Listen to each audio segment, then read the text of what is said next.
The 8-Man All-Star Game Radio Network continues its coverage of the 39th annual 8-Man All-Star Games from Trojan Field in Beloit, as 40 of the top players in Division II in the state of Kansas bring their talent to the field in this afternoon's East-West battle.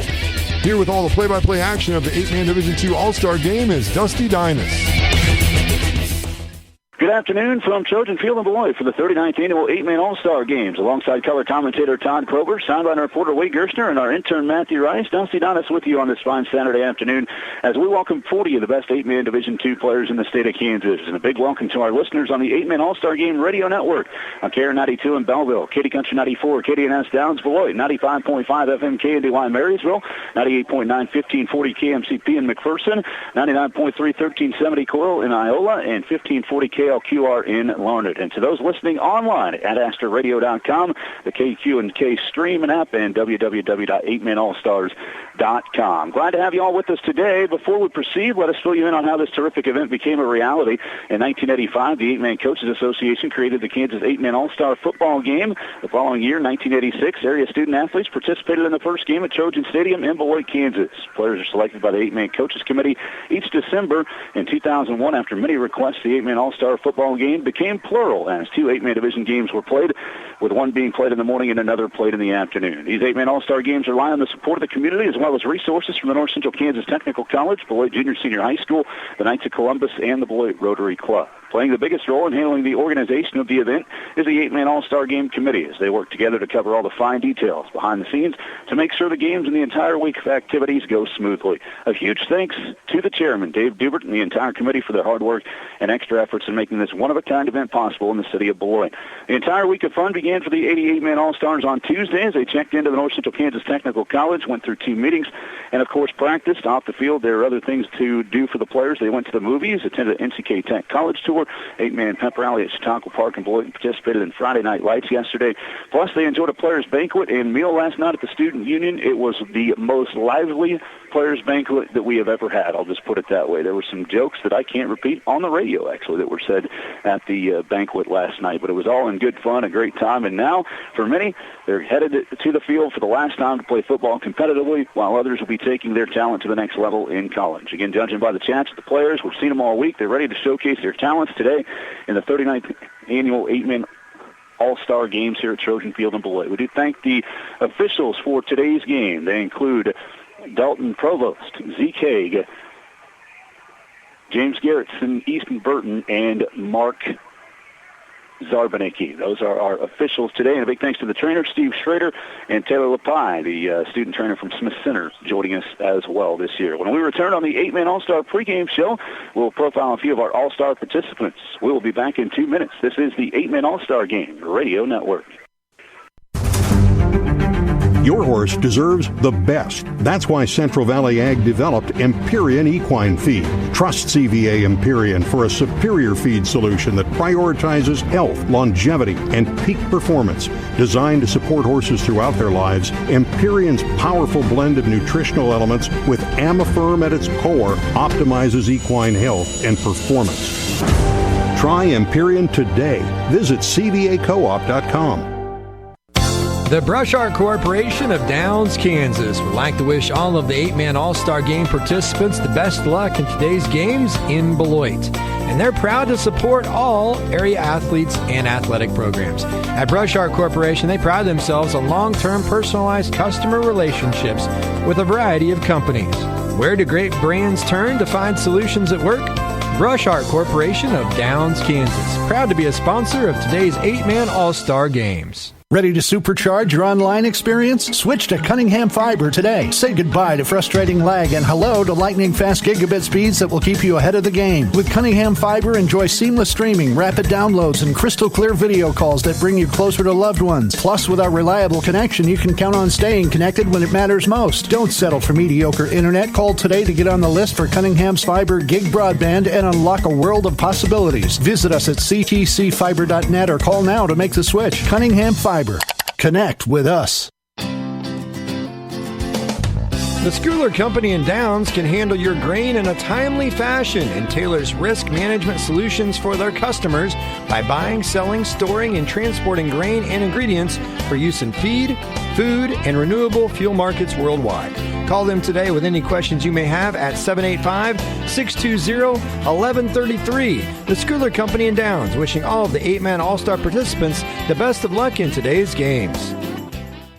Multiple area athletes are competing today in the 8-man Division II All-Star Games, and included in that are 3-time state champion and 39-game winning streak representatives from Axtell, Grady Bussing, Grant Bussing, and Sawyer Dieters. The Eagles have had a stranglehold on their competition at the 8-man Division II level. Again, 3 straight 13-0 state championship seasons, 39 games in a row, 43 of their last 44.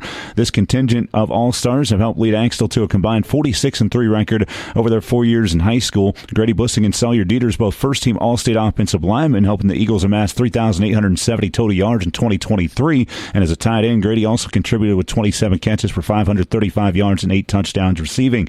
All 3 athletes were also key contributors to the Axtell defense, which after giving up 44 points in the season opener to Care Perryville, the Eagles held every other opponent to 1 score or less, including 5 shutouts, culminating with a 50-0 win in the Snowy State title game against South Central in Newton. Grant Bussing was a first-team all-defensive lineman in the state in 8-man Division II. Bussing says he's honored and thanked the support system of the Axtell community. It means a lot, showing all of our hard work paid off, and showing younger kids that anything's possible and you believe you can put your mind to it. Their community is very beneficial. They're at every game, and they do awesome. Grady Bussing offered some thoughts on the moments that stand out in his career and the opportunity to play with his teammates one last time. All the memories made, all the fun we had, and brotherhood with all the teammates. And we've been close for a while now, so it's great to play with them one last time. Just being a role model for all the future kids coming up and hoping to go out and perform. Sawyer Dieters looked back on the journey over the past 4 years and is also happy to have one more game. Getting to know all these other teams I've been a part of and just realizing how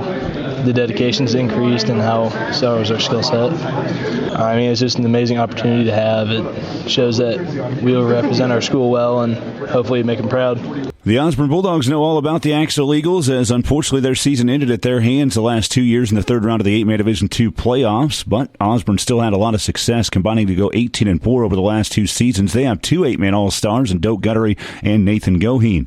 Goheen played many different positions during his career, but stood out as a linebacker, an All-State first-team pick in 2023. He had 89 tackles, including 18 for loss and a team-high 8.5 sacks. He offered his thoughts on fighting through a shoulder injury and some different roles that he played in his time at Osborne. That obviously put a lot of pressure on because you got to face the fact that you might get hurt any play, any time. My sophomore year, I got a lot more playing and went to linebacker, and I was a right guard, and that was an experience, that's for sure. Junior year, I went to end and linebacker again, and then I really liked that, and Coach got me back there. So from there, I just got better at those positions, and worked out for us. Guttery also played a multitude of roles for Steve Tiernan's Bulldogs, started at quarterback most of his sophomore and junior season, and split time depending on injury status between quarterback and end during his senior year. He threw for over 1,500 yards, 25 touchdowns, and ran for another 1,431 scores.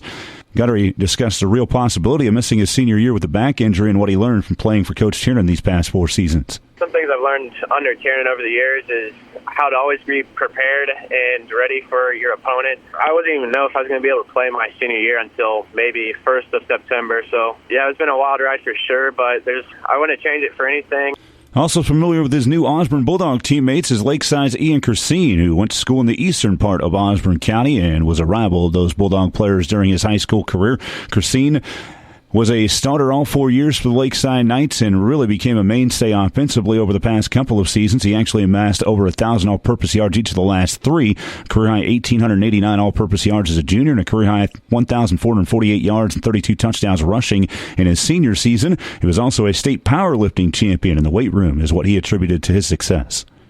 Yeah, at the junior high level, that's when I started my lifting journey, which lifting's played a big part. But as you got to the high school level, you could tell people got bigger, faster, and they started to catch up. So you had to find different ways to do that, and I did that by trying to get more speed was a big part in what I needed to get as I went down the road.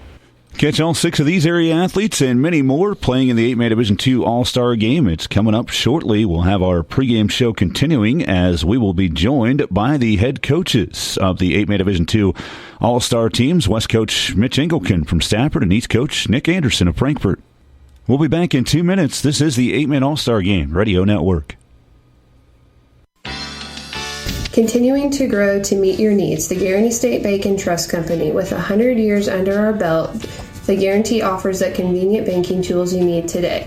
digital banking services with a Guarantee on the go, along with the traditional banking services from the Guarantee staff you know and trust. Visit GuaranteeState.com or see us in person at any of our 9 locations in North Central Kansas. Member FDIC, the Guarantee, your community bank. Your tire headquarters is Thompson's OK Tire in Beloit. For light truck to car to tractor, if it's a tire you need or if it's tire related, like balancing or repair, stop by Thompson Tire. Plus, they can align your car's front end and save the life of your existing tires. For new tires and wheels, see the staff at Thompson's OK Tire in Beloit, a proud supporter of the Beloit Trojans and the St. John's Tipton Blue Jays. Wishing them good luck this season. Remus Farms in Concord City is a proud supporter of the area athletes in this year's 8-man All-Star Games. They want to congratulate all the players on a great career. Remus Farms Chemical and Fertilizer is your wholesale fertilizer dealer in Kansas. They wish the best to all the young men playing in today's games and give a special shout-out to the athletes from North Central Kansas, including Lakeside's Ian Christine, Nathan Goheen and Doak Guttery of Osborne, and Chancellor Mark from St. John's Tipton. Good luck, All-Stars, from Remus Farms LLC in Concord City. Success is not given. It has to be earned. It takes grit, a relentless pursuit of your passion, the courage to commit to the daily grind to perfect the skills needed to become a leader in your field. The path to success is different for everyone, but those with grit stand out from the crowd. And at NCK Tech, you can too. They train you, test you, and give you the tools to be successful. All you need is a place to grow your grit. Visit nckTC.edu and learn more. Schedule a campus visit today. Grow your grit. NCK Tech.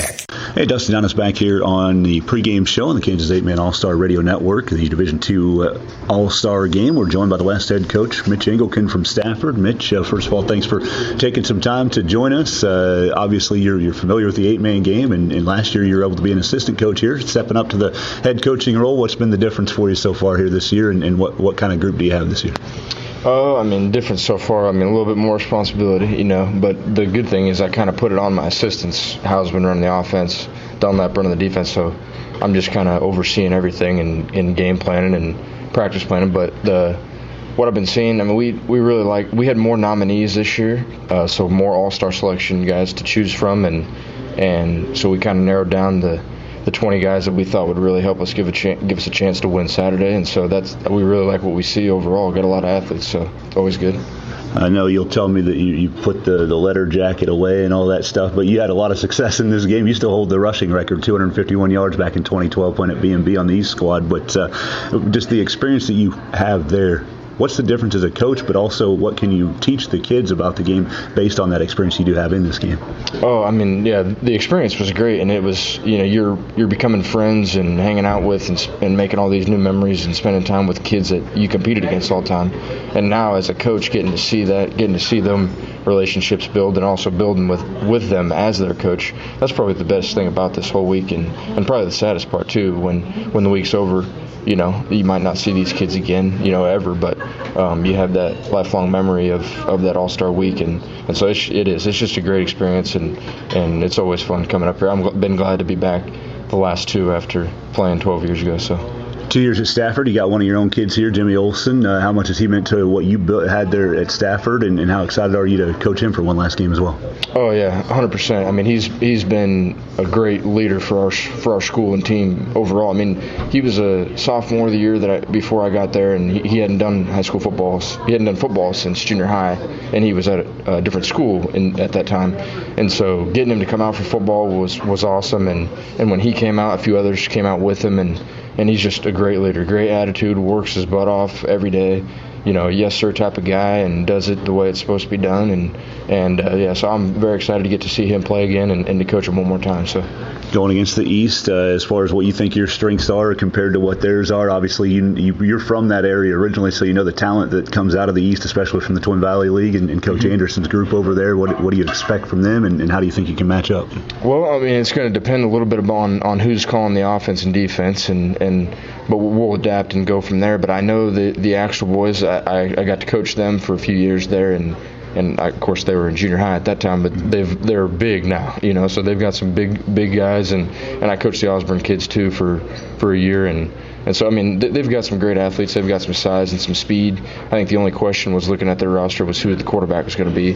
But either way, they're all stars and they're here for a reason. So it's going to be a good game, but I am excited. This will be one of the few times being in this game on the west side that I would cheer against the east. But yeah, we want to win on the west side, even though I did play on the gold team. So, but we're looking forward to it. I'm excited. Mitch Engelken, the head coach of the Stafford Trojans and the Division II West All-Stars. Thanks for the time, man, and best of luck today. Yeah, hey, thanks a lot. Hopefully we can get a win. Stay tuned. Coming back, we'll talk with Nick Anderson, the Frankfort head coach and head coach of the Division II East All-Stars here on the pregame show.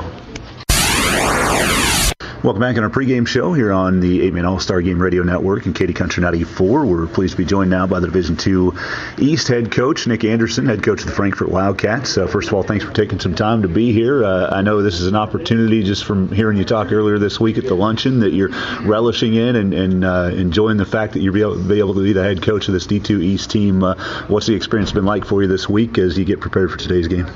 Yeah, first of all, it's a great honor, and I was, very appreciative for the offer to have the opportunity to coach in this game.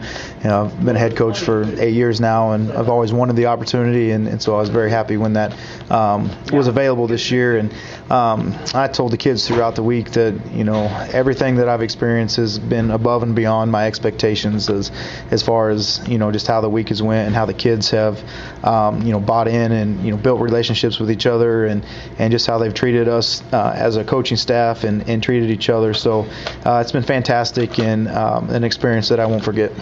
Most coaches are lucky enough to have some of their own kids that they get to coach here. Some years that's not the case, but you've got two of them, and Brock Armstrong and Wyatt Keller from your Frankfort squad that's had success here over the past. What's it like to just be able to partake in that with them again and be a part of that for them?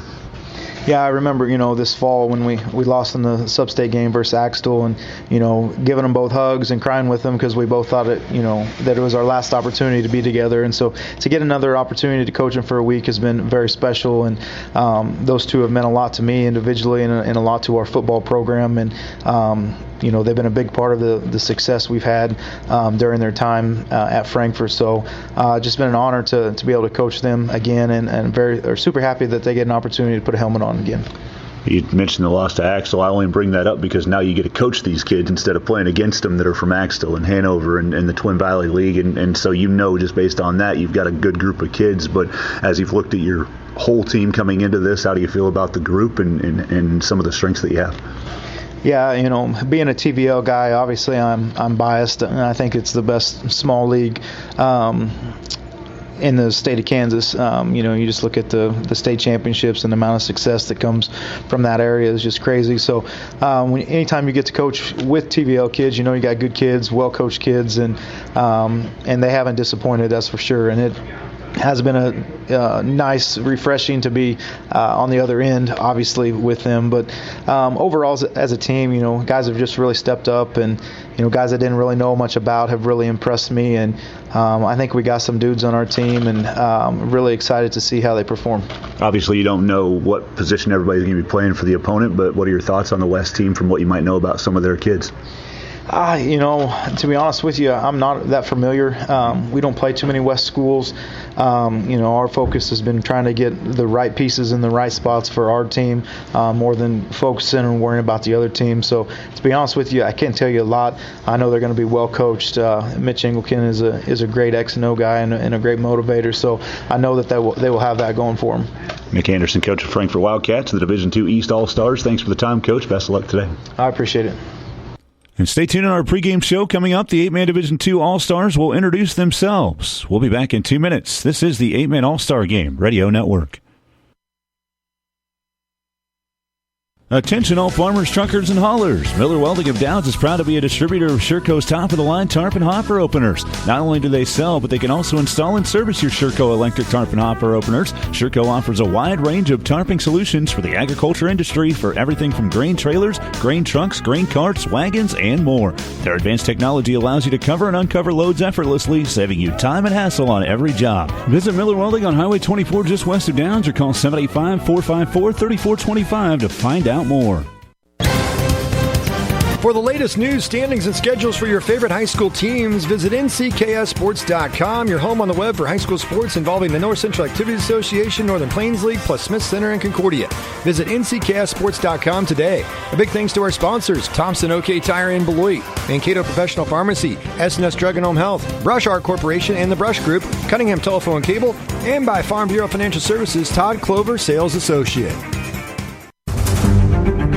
Your horse deserves the best. That's why Central Valley Ag developed Empyrean Equine Feed. Trust CVA Empyrean for a superior feed solution that prioritizes health, longevity, and peak performance. Designed to support horses throughout their lives, Empyrean's powerful blend of nutritional elements with Amifirm at its core optimizes equine health and performance. Try Empyrean today. Visit cvacoop.com. The Brush Art Corporation of Downs, Kansas would like to wish all of the 8-man All-Star Game participants the best luck in today's games in Beloit. And they're proud to support all area athletes and athletic programs. At Brush Art Corporation, they pride themselves on long-term personalized customer relationships with a variety of companies. Where do great brands turn to find solutions at work? Brush Art Corporation of Downs, Kansas. Proud to be a sponsor of today's 8-man All-Star Games. We now introduce the Division II East All-Stars, coached by Nick Anderson of Frankfort and assisted by Max McInnes of Marmaton Valley and Nick McAnulty from Crest. Chance Stromark, linebacker, St. John's Catholic. Ian Christine, Lakeside Downs, running back. Lynn McManus, Canton Galva, running back. Grayson Shoemaker, Lebo, wide receiver. Nathan Goheen, Osborne, linebacker. Doug Guttery, Osborne, quarterback. Brock Armstrong, Frankfort, running back. Jerry Rodriguez, Colony Crest, defensive back. Gavin Turk, Lynn, running back. Leighton Whitty, Canton Galva, receiver. Riley Vitt, St. Paul High School, outside linebacker.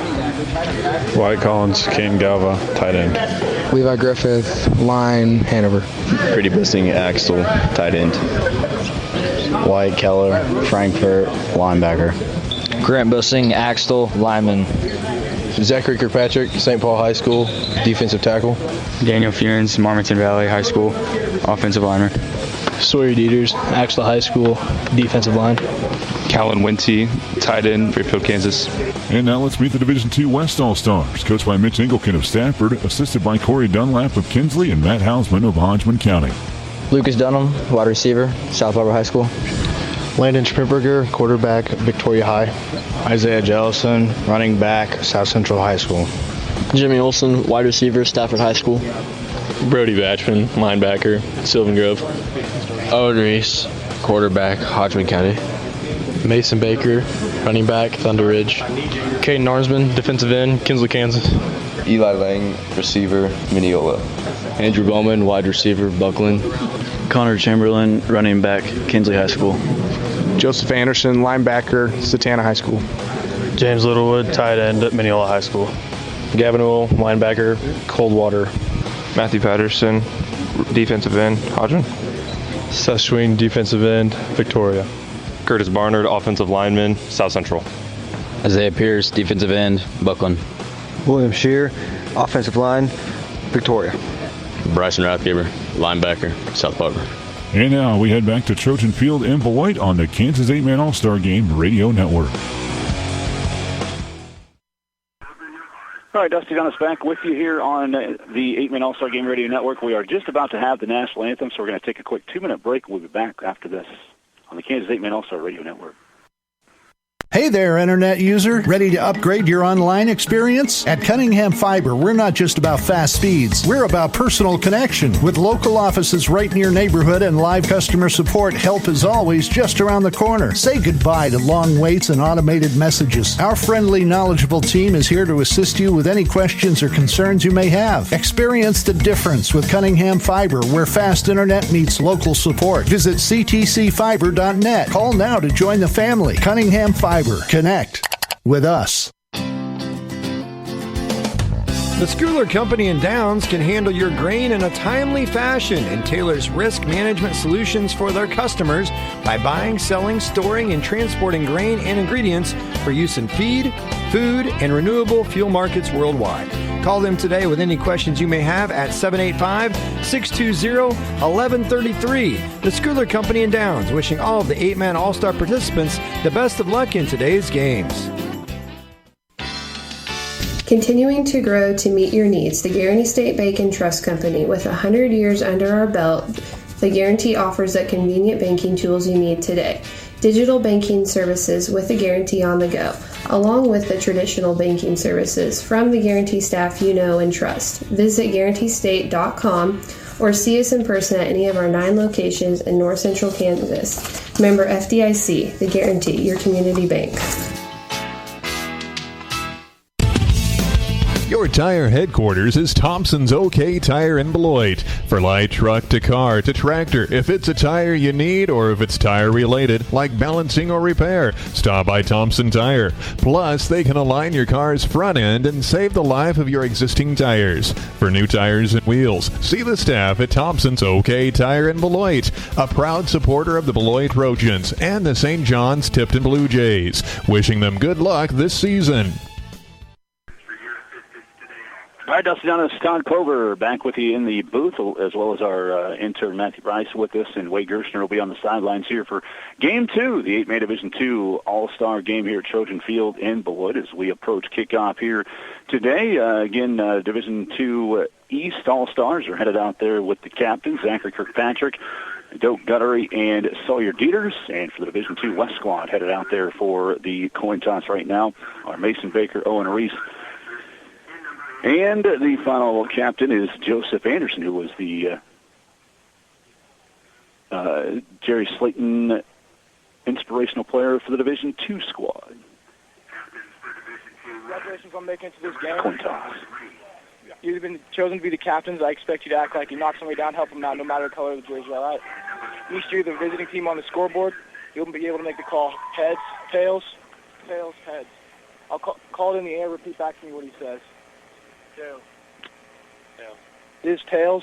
East, you have won the toss. Which side would you guys like to defend? I'd like to kick with them. All right, so you guys will spin around over there. East wins the toss, and they want the ball, Dusty. All right, so there we go. The East will get the football to start the game, and they will receive and be moving from west to east, left to right to left here on your radio dial to start this contest. Let's tell you a little bit about these All-Stars. The East All-Stars, Nick Anderson, the head coach from Frankfort, 8-year coach at 51 and 28. Max McCunis, an assistant from Arlington Valley for 3 years. He's been their coach at 14 and 13. And Nick McAnulty from Crest is the other assistant coach. He spent 5 years as the coach, a record of 32 and 17. For the Crest Lancers. Offensively for the Division II East squad, Doak Guttery of Osmond will be the starting quarterback. Tailback is Ian Christine from Lakeside. Brock Armstrong of Frankfort is a slot receiver. Wyatt Collins will be a tight end from Canton Galva. Left guard is Levi Griffith of Hanover. The center is Grant Bussing from Axtell. Right guard Callan Winty from Fairfield. And the wide receiver or right end would be Grady Bussing from the Axtell Eagles. So those are your starters for the Division II East offense as they get set to take the field here today. For the Division II West defense, we can tell you what their projected starters are. James Littlewood of Mineola, the nose guard. Seth Sween of Victoria, defensive end. Caden Arnsman of Kinsley, defensive end. And then the linebackers are Brody Batchman of Sylvan Lucas and Joseph Anderson of Setanta. Lucas Dunham of South Barbara, safety. The corners, Andrew Bowman of Buckland and Landon Schmidberger from Victoria. We are ready to kick it off, and teeing it up for the West squad is William Shear from Victoria. He's got it teed up at the 30 and back to return for the East. A couple speedsters back there as it's taken back in the East back at the 15 out to the 24-yard line on the return for the East. I saw a 2, but I couldn't see the other side of his jersey, so that was 22 there for the East on the return. And that was Riley Vitt on the return for the East. They actually end up spotting it at the 22, 1st and 10 for the Division II East All-Stars on their first possession. Again, the Osborne product, Doak Guttery at quarterback for this East squad. But all 4 teams that are in the All-Star games are planning to run spread, and I think we'll see maybe a little bit more running from this Division II East squad. They got a single wing set here with Brock Armstrong on the left side. To the right hip of Doak Guttery is Ian Christine. Guttery on 1st and 10 at the 22, hands it off to Christine. Bounces off a one tackle, drags a defender out across the 25 to the 27. 27-yard line, 27.5. A nice run on first down for Ian Christine. We'll see where they spot that. We'll call it 27, so a 5-yard pickup on first down for Ian Christine, and it's 2nd and 5 for the D2 East offense. Yeah, the defense thinks they're going to run it because there's 7 guys at the line of scrimmage. Yeah. A little different than what we saw last game. Yeah, so spread offense. The East did throw the ball around in practices, so they have the ability to do that with Doak Guttery at quarterback. He was such a dynamic player for Osborne on both offense and defense and played a lot of different positions. The wings over to the far side now. Brock Armstrong from Frankfort. Guttery in the shotgun and hands it off again to Christine. Tries to get the edge, gets a block, cuts across the 30. Short of the first down, a couple more yards picked up. That will spot him right at the 30, so it will be 3rd down, about 2.5 for the first down here for the D2 East. Ian Christine getting both the first 2 attempts here today. Yeah, good pursuit. Got him going laterally. Never got to turn upfield that time, so good defense.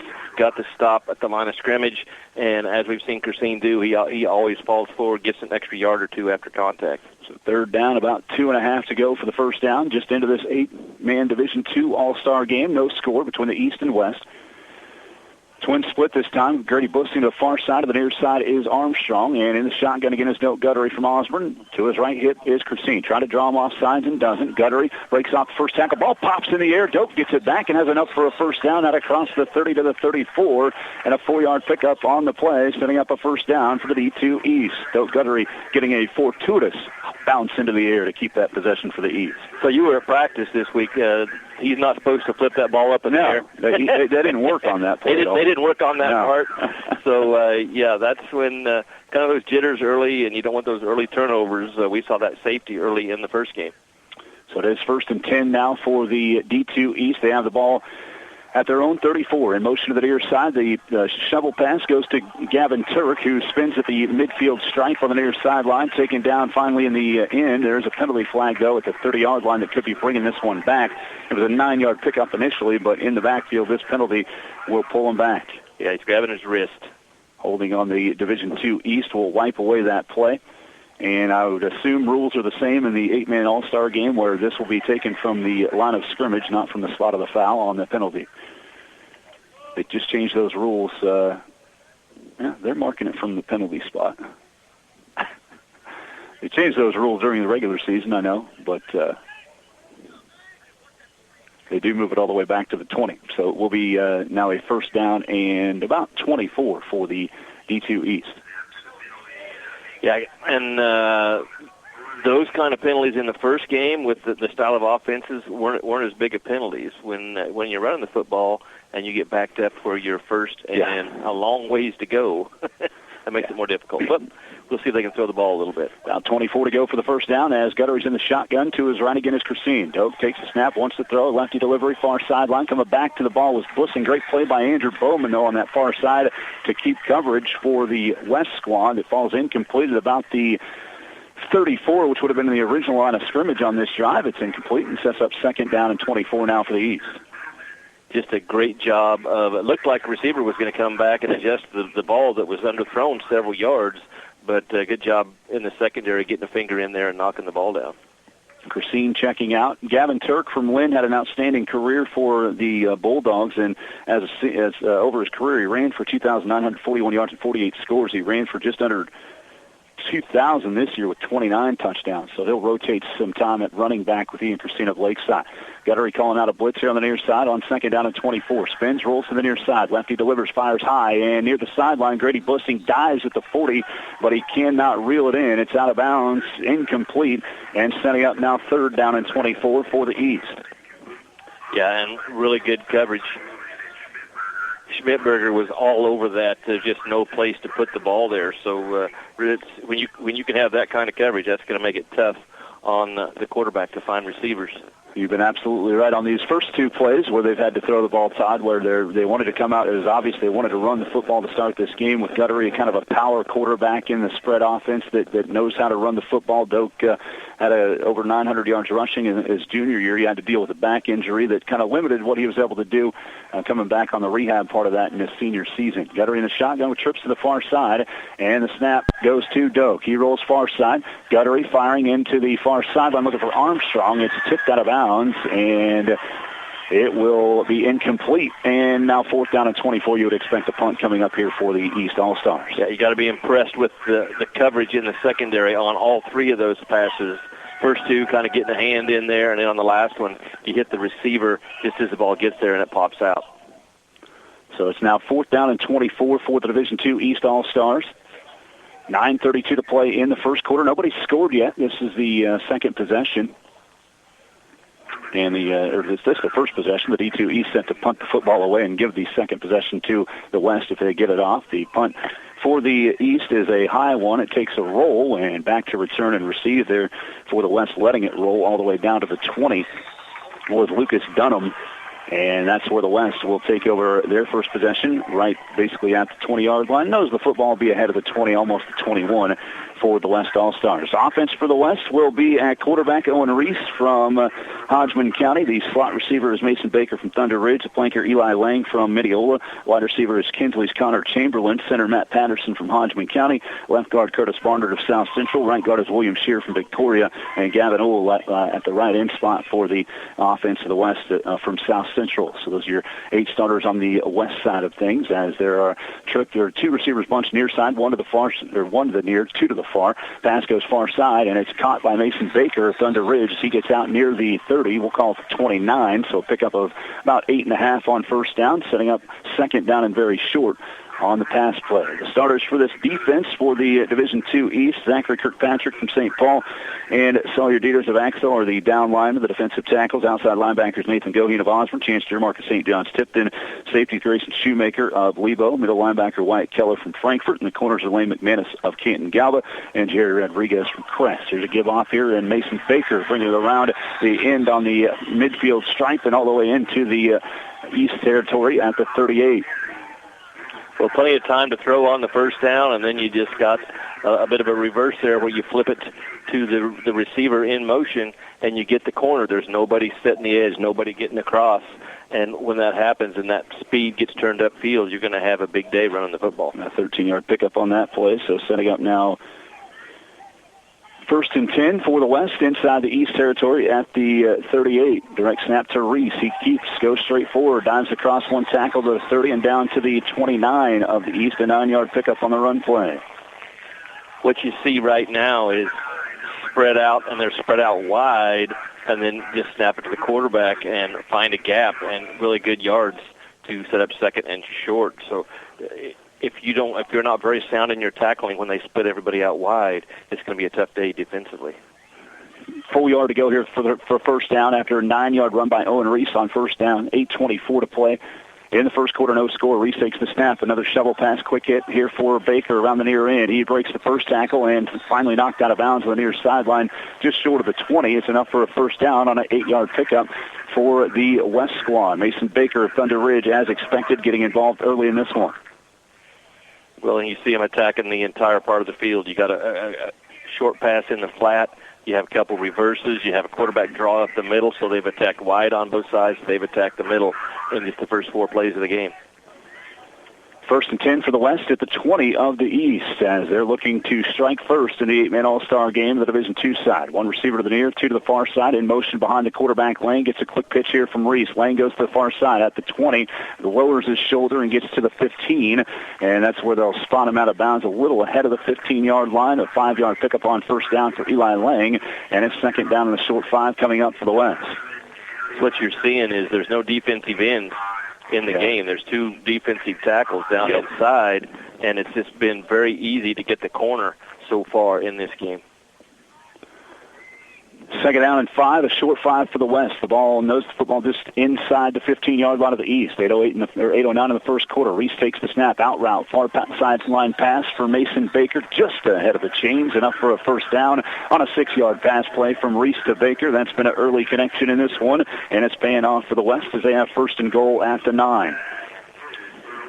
Gets it out quick. There's not much that you can do as a defensive lineman getting pass rush when the ball gets out of the quarterback's hands that quickly. So we do have first and goal now at the 9 for the West. Coming to the near side is Lang. 2 receivers split to the far side for the West squad as well. And a direct snap quarterback keep. Going straight forward is Reese, down to about the 6, where they'll spot him. A 3-yard pickup on that first down play. Second and goal for the West. This is kind of offense that can really wear out a defense. You've got them running sideline to sideline pretty much every play. So early in the ball game, but the heat and humidity is going to take effect. You already see a big defensive tackle with hands on hips, and we're 4 minutes into the game. Yeah, East definitely has some size up front, but the West has been able to use the speed on the edge. A shotgun snap, quick shovel pass again. Baker fumbled. Are they not going to rule this like they did in the first game? Because this is an incomplete pass. It was a shovel pass forward to Mason Baker. It is 100% an incomplete pass. They gave this to the East in the first game, and they will talk, and we'll see if they administer this right in game 2. It was a clear forward pass that was incomplete to Mason Baker. Should be incomplete.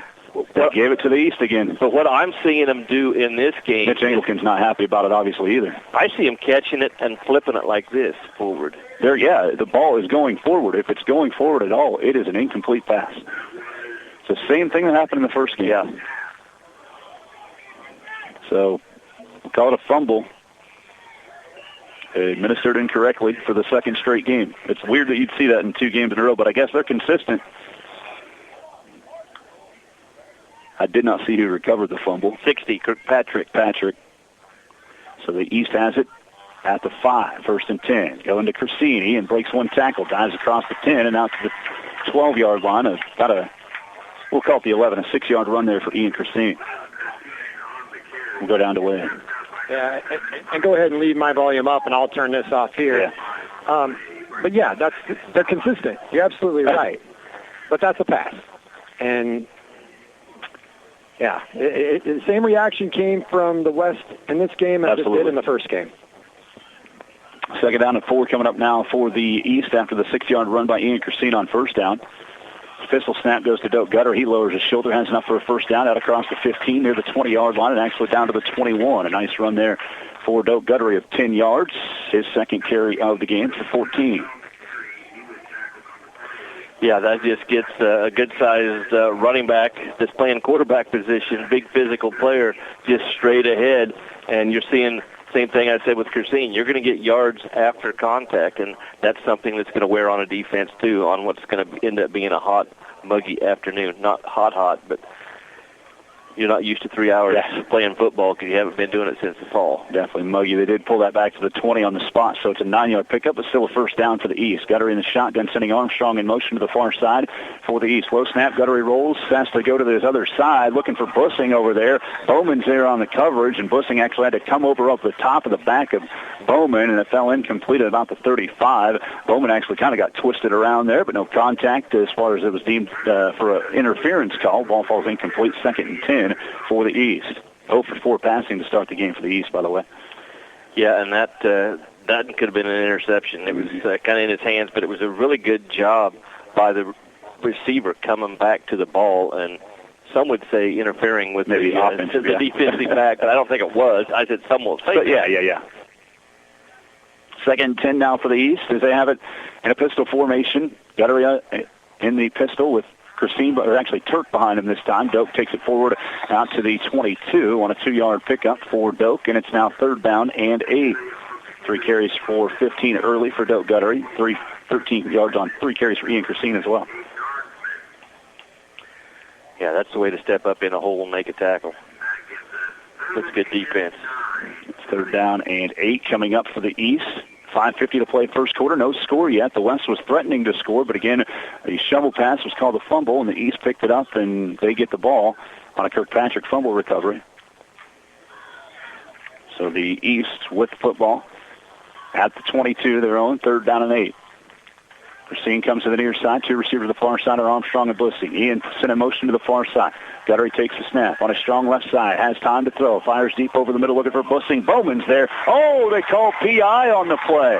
That looked like a nice play defensively. I'm not down there to see it, but it's incomplete. He got there early? Okay. He must have hit him on the side a little bit early there. So PI on Bowman, and that'll move it 15 yards. First down here. Not an automatic first down anymore, but it is a first down automatically in this case, so they'll move it up on 1st down and 10. Yeah, Bowman did a good job trying to slide around and make the play, or it's going to be a reception but too much contact as he was trying to get around and make a play on the ball.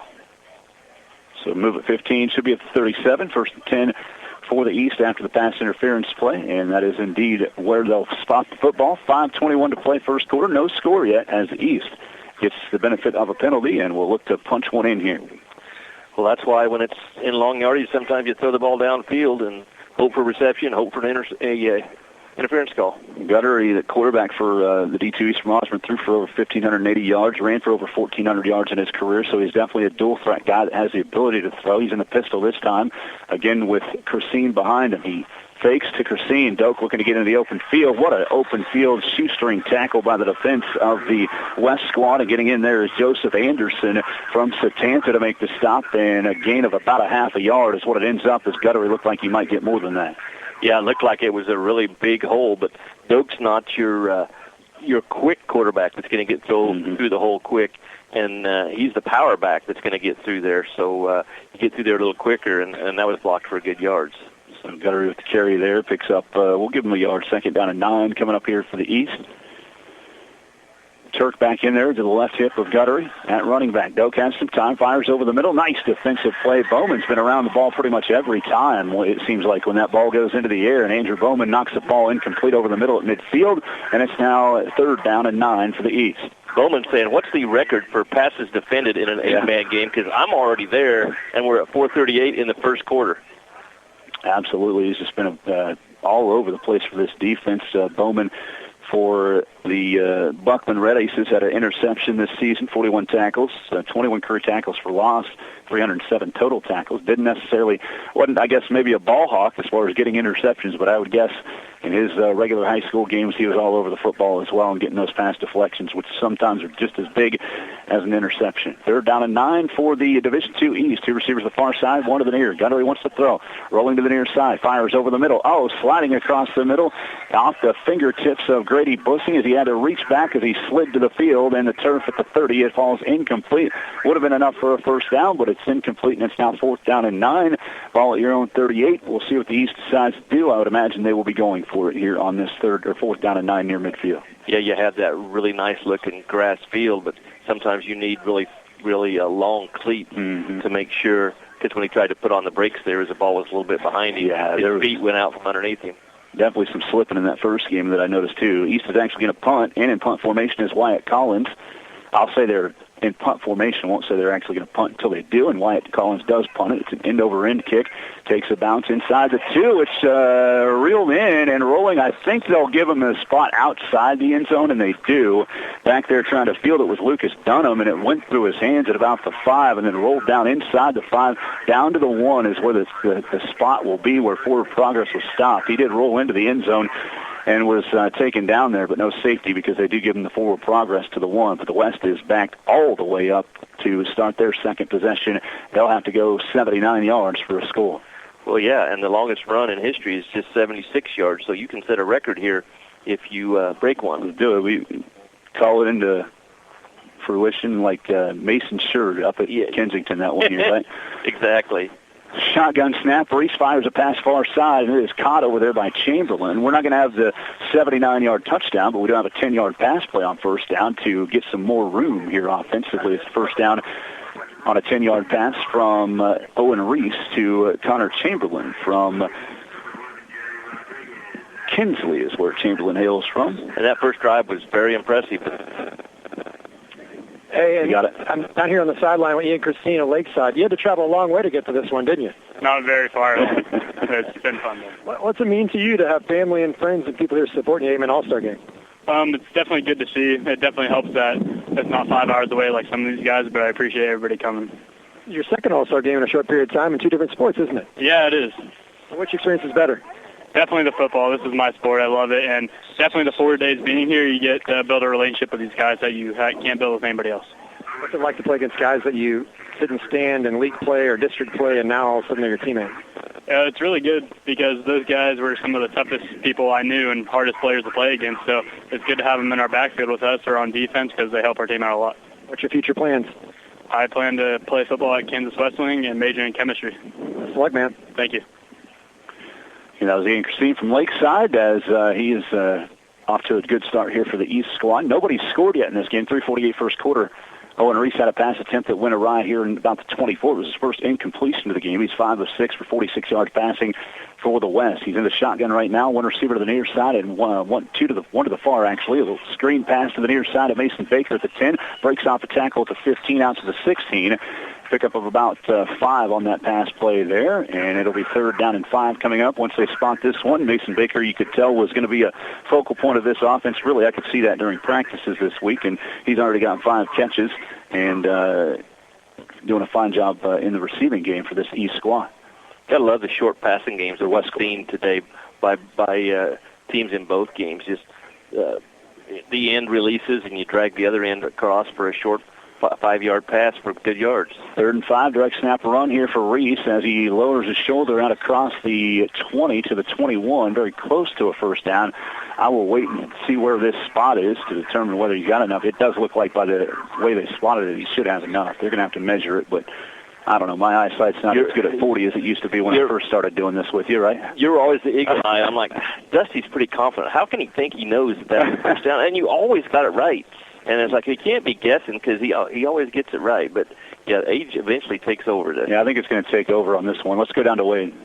All right, we're here with Osborne Bulldog, Doak Guttery, who's playing quarterback here today in this All-Star game. What's it like going against all these Bullets with these other All-Stars? It's been a good experience being able to play with all your old rivals and other teams we played in the playoffs like Axtell. It's been a fun experience having them on our side. Quick reminder that you're back in the football and took a few hits early, huh? Yeah, I'm a little sore, but not horrible yet, so we'll see how it goes. What's been the best part of this whole experience for you? Just hanging out with the guys in the dorms after practices and just creating a bond. Did you talk to any guys from Osborne that have been in the All-Star game before to give you a little advice? Not really. I did talk to Luke Bates, though, from St. John's Tipton, and he told me how much fun it was last year. You can't believe everything Luke tells you. Just remember that. Yeah. But what are your plans going forward? I plan to go to Kansas State next year. Best of luck to you, and best of luck the rest of the day. Thank you. 4th down play, Owen Reese ducks forward for a first down for the Division II West squad. 2:34 to play here in this first quarter. No score, but the D2 West does have a first down. As I said right before Wade's interview, I'm going to be wrong on this one if I would have said for sure that it would have been a first down. I didn't say it, though. I did say I'm going to have to wait for the measurement. 1st and 10 for the West, though, as Owen Reese picks up 2 on that run play and gives them a first down. They have the ball at their own 22-yard line. 1st and 10. Reese in the shotgun, trips bunch to the far side. That's a backwards pass, and now Eli Lang throws it back to Reese, and you could see when that ball was thrown, the wind caught it right up at the top of its apex, and it went flying ahead of Reese, incomplete here on the near side. Very, very good design, but it just didn't cooperate with this Kansas wind. Yeah, and kind of gave away kind of quickly what the play was going to be by immediately throwing it to a guy like 10, 12 yards behind the line of scrimmage, and the something should be going off in the secondary's head, say, hey, they're passing back the quarterback. It wasn't open. 2nd down and 10 as they throw a middle screen to Mason Baker. He has to go down to his knees to reel it in, but he's got the catch just in front of the 30-yard line at the 29. So it'll be 3rd down and about 4 coming up after that completion to, yet again, Mason Baker for the West squad. And we kind of saw the philosophy here on that 4th and real short from your own 20-yard line going for it. So they understand that when you have the ball in 8-man football and it's short yardage, you got to go for it. 3rd down and 4 here for the West as they're in the shotgun again. 2 to the far side, bunch close to the line. The out route goes to Baker, who makes a catch and has enough for a first down, it looks like. We'll wait for the official spot here, but yeah, he's ahead of the sticks on a pickup of 5 on the pass play out to the 33-yard line, and a first down for the West. Guys, the wind has picked up since we started back at 10 a.m. for the first game, about 9 miles per hour. I'd say it's about 15 to 18, somewhere in that range, and it's shifted from the beginning of the day. Now it's more out of the northeast, so that throwback pass certainly affected by the wind. Yeah, you try to do sideways, and you could see that it got caught right away, as Dusty said. Pass near side on another out route. Lang spins back into the field of play, trying to get an extra yard after the catch, but he stopped right there. Good defensive play over there to make the stop. McManus of Canton Galva was there, as well as Keller of Frankfurt to pick up the 5 on first down, 2nd and 5 at the 38. Eli had family that drove all the way from Arizona to be at the prep rally yesterday, won a program by being the furthest away. You talk about support from your family. We talk about Ian Christine nearby. Eli Lang has people come all the way from Arizona, and then they'll drive back after the games. She was very lively about her trip from Arizona, too. Yes, she seemed to be very energetic. Sir, energetic yes, to you, me, and Todd. 2nd down and 5 for the West after the completion over the middle here. Again, the receivers are bunched near the line. Shotgun snap to Reese. He has some time, but then it buckles out from Keller. Pass near side, and getting 2 feet in on a pick on the near sideline for the East is Grayson Shoemaker of Levo with the takeaway at the 24-yard line. He read it, only needed to get 1 foot down, but he had 2 down and gets the pick for the East. And a turnover gives it back to the East squad. 1:13 in the first quarter. No score here in the D2 All-Star game. Well, that's one of the things about flipping the ball around and throwing the ball around. It is for anybody to grab. And right now, had 2 really good-looking drives. That was a 10-play drive. And because you're coming out from your 1 because trying to field the ball. Let's go down to Wade here. Okay, we got Grayson Shoemaker, and we'll let this play happen here real quick, and then we'll go over his interception. And the shotgun to Guttery. To his right hip again is Ian Christine. In motion far side, Brock Armstrong. Guttery takes the shotgun snap, rolls the far side, wants to throw, pressured out, has to go the other way with his left hand, fires over the middle and lets it incomplete in front of Anderson at about the 34. Let's go back down to Wade. I have to admit, I'm here field level, and I'm like, the guy's open, he's open, he's open. All of a sudden, you came out of nowhere and picked it off. Talk about the play and what you saw. We practiced that all week, just be sitting back, reading the quarterback's eyes. I saw him throw it to my guy, I just jumped the route. So. Got a little rope-a-dope, right? If you're in a boxing match, you just kind of fool your opponent and kind of suck him into that? Yes, sir, yes, sir. I know he didn't see me behind him, so I just decided to jump on the route and get an interception. So. Well, you caught him with your hands. Would you consider yourself a guy that has good hands? Yeah, normally I play receiver and safety, so yeah. There we go. How do you like playing defense here primarily? It's fun. It's fun to play safety. I like it. Because you're back in the action, you can get interceptions, and then you can still run up and get tackles, so it's real fun. What's been the best part of this whole thing for you? Best part of this All-Star game is probably the bonds I've made with these guys. Like, when I first came here, I was the only one from Levo. I didn't know anyone, and then now I'm, real tight with everyone. So the friendships I've made are awesome. So. Incomplete pass there by Doak Guttery. And then what's your future plans? I'm going to attend Southwestern College and major in physical performance and sports studies while playing basketball. So. Awesome, man. Best of luck to you. Thank you. Grayson Shoemaker does with the big pick. Thanks, Wade. 3rd down and 10 coming up after that incompletion from Guttery. The East is 0 for 9 in the passing game, and they've had some success on the ground, but they've had penalties that have kind of pushed them back, that have forced them to pass at times here in this first quarter. That's why we're at 1 minute remaining and no score yet in this contest. Yeah, the secondary's had good chances to get several interceptions. 3rd down and 10 for the East All-Stars, and the shotgun again is Guttery. To his right hip is Gavin Turk this time. Doak has plenty of time to throw now. Pocket kind of collapsed, but he throws over the middle to a wide-open Grady Bussing inside the 40 down to the 37. A big-time pass play there, covering 20 or 19 yards on the pass, and it's a first down to the West 37 for the East squad. Good job by the offensive line, giving the quarterback plenty of time to throw the football, and eventually you have the receiver come open right in the middle of the field, goes up and catches at his highest point, and is able to pick up the first down on long yardage.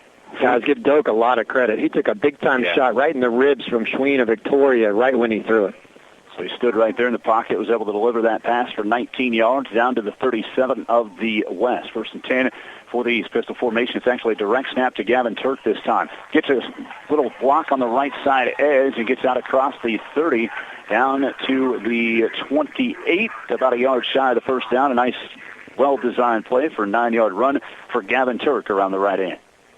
And getting a completion there, that might get the offense into a little bit of rhythm and be able to move the ball and get the first points on the board. Looks like we'll see that in the second quarter as the East will let this first quarter clock run out. No score after 1 quarter here in Beloit in the 8-man Division II All-Star game. We will take a timeout. We'll be back in 1 minute with the second quarter here on the 8-man All-Star game Radio Network. Remus Farms in Cocker City is a proud supporter of the area athletes in this year's 8-man All-Star Games. They want to congratulate all the players on a great career. Remus Farms Chemical and Fertilizer is your wholesale fertilizer dealer in Kansas. They wish the best to all the young men playing in today's games and give a special shout-out to the athletes from North Central Kansas, including Lakeside's Ian Christine, Nathan Goheen and Doak Guttery of Osborne, and Chancellor Mark from St. John's Tipton. Good luck, All-Stars, from Remus Farms LLC in Cocker City. Success is not given. It has to be earned. It takes grit, a relentless pursuit of your passion, the courage to commit to the daily grind to perfect the skills needed to become a leader in your field. The path to success is different for everyone, but those with grit stand out from the crowd. And at NCK Tech, you can too. They train you, test you, and give you the tools to be successful. All you need is a place to grow your grit. Visit nckTC.edu and learn more. Schedule a campus visit today. Grow your grit, NCK Tech.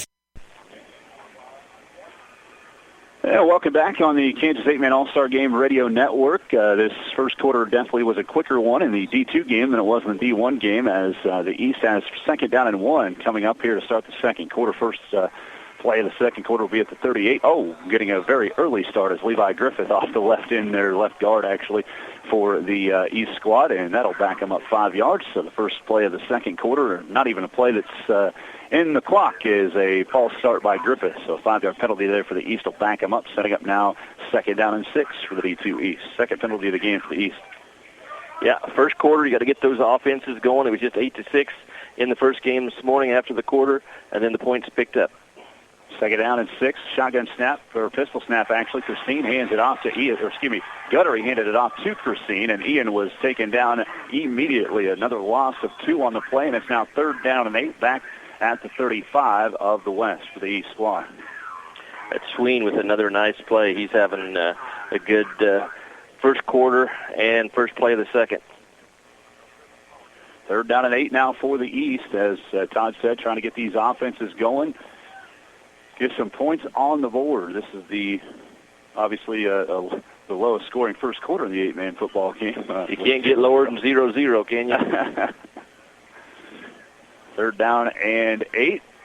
And the shotgun again is Guttery. 2 to the far side are Bussing and Armstrong. Armstrong came in motion near side. It's a screen pass to Bussing. Breaks off the first tackle, but Sween's not going to let him go anywhere else. Stopped near the line of scrimmage. He reached out at the end to get a yard on the play, setting up fourth down and 7 at the West 34 for the East All-Stars.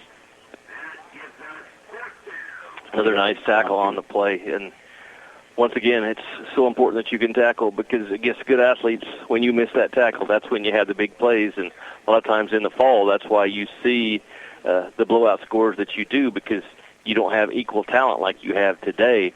And you get a really good athlete on, let's just say, a lesser talented player, then you can't tackle them because they're just superior athletically, and that's why you see quick scores. Fourth down and 7 coming up. And whistle before the play, and a timeout called by the East. They want to set something up here on this fourth down play. 10:29 in the first. Yeah, I think the defense called that. Oh, yeah. It was the West. Yep. Timeout, okay.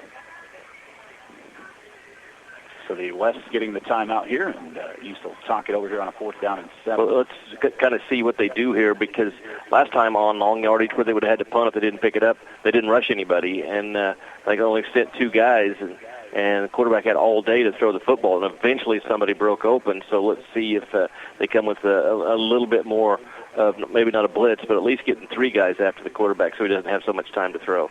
Yeah, it's been a tough start here for this East offense and trying to get that passing game going, and that's where they're going to have to go on this play.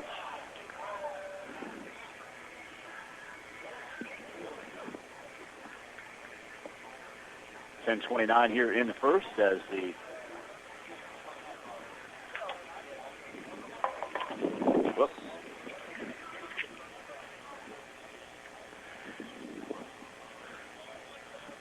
East All-Stars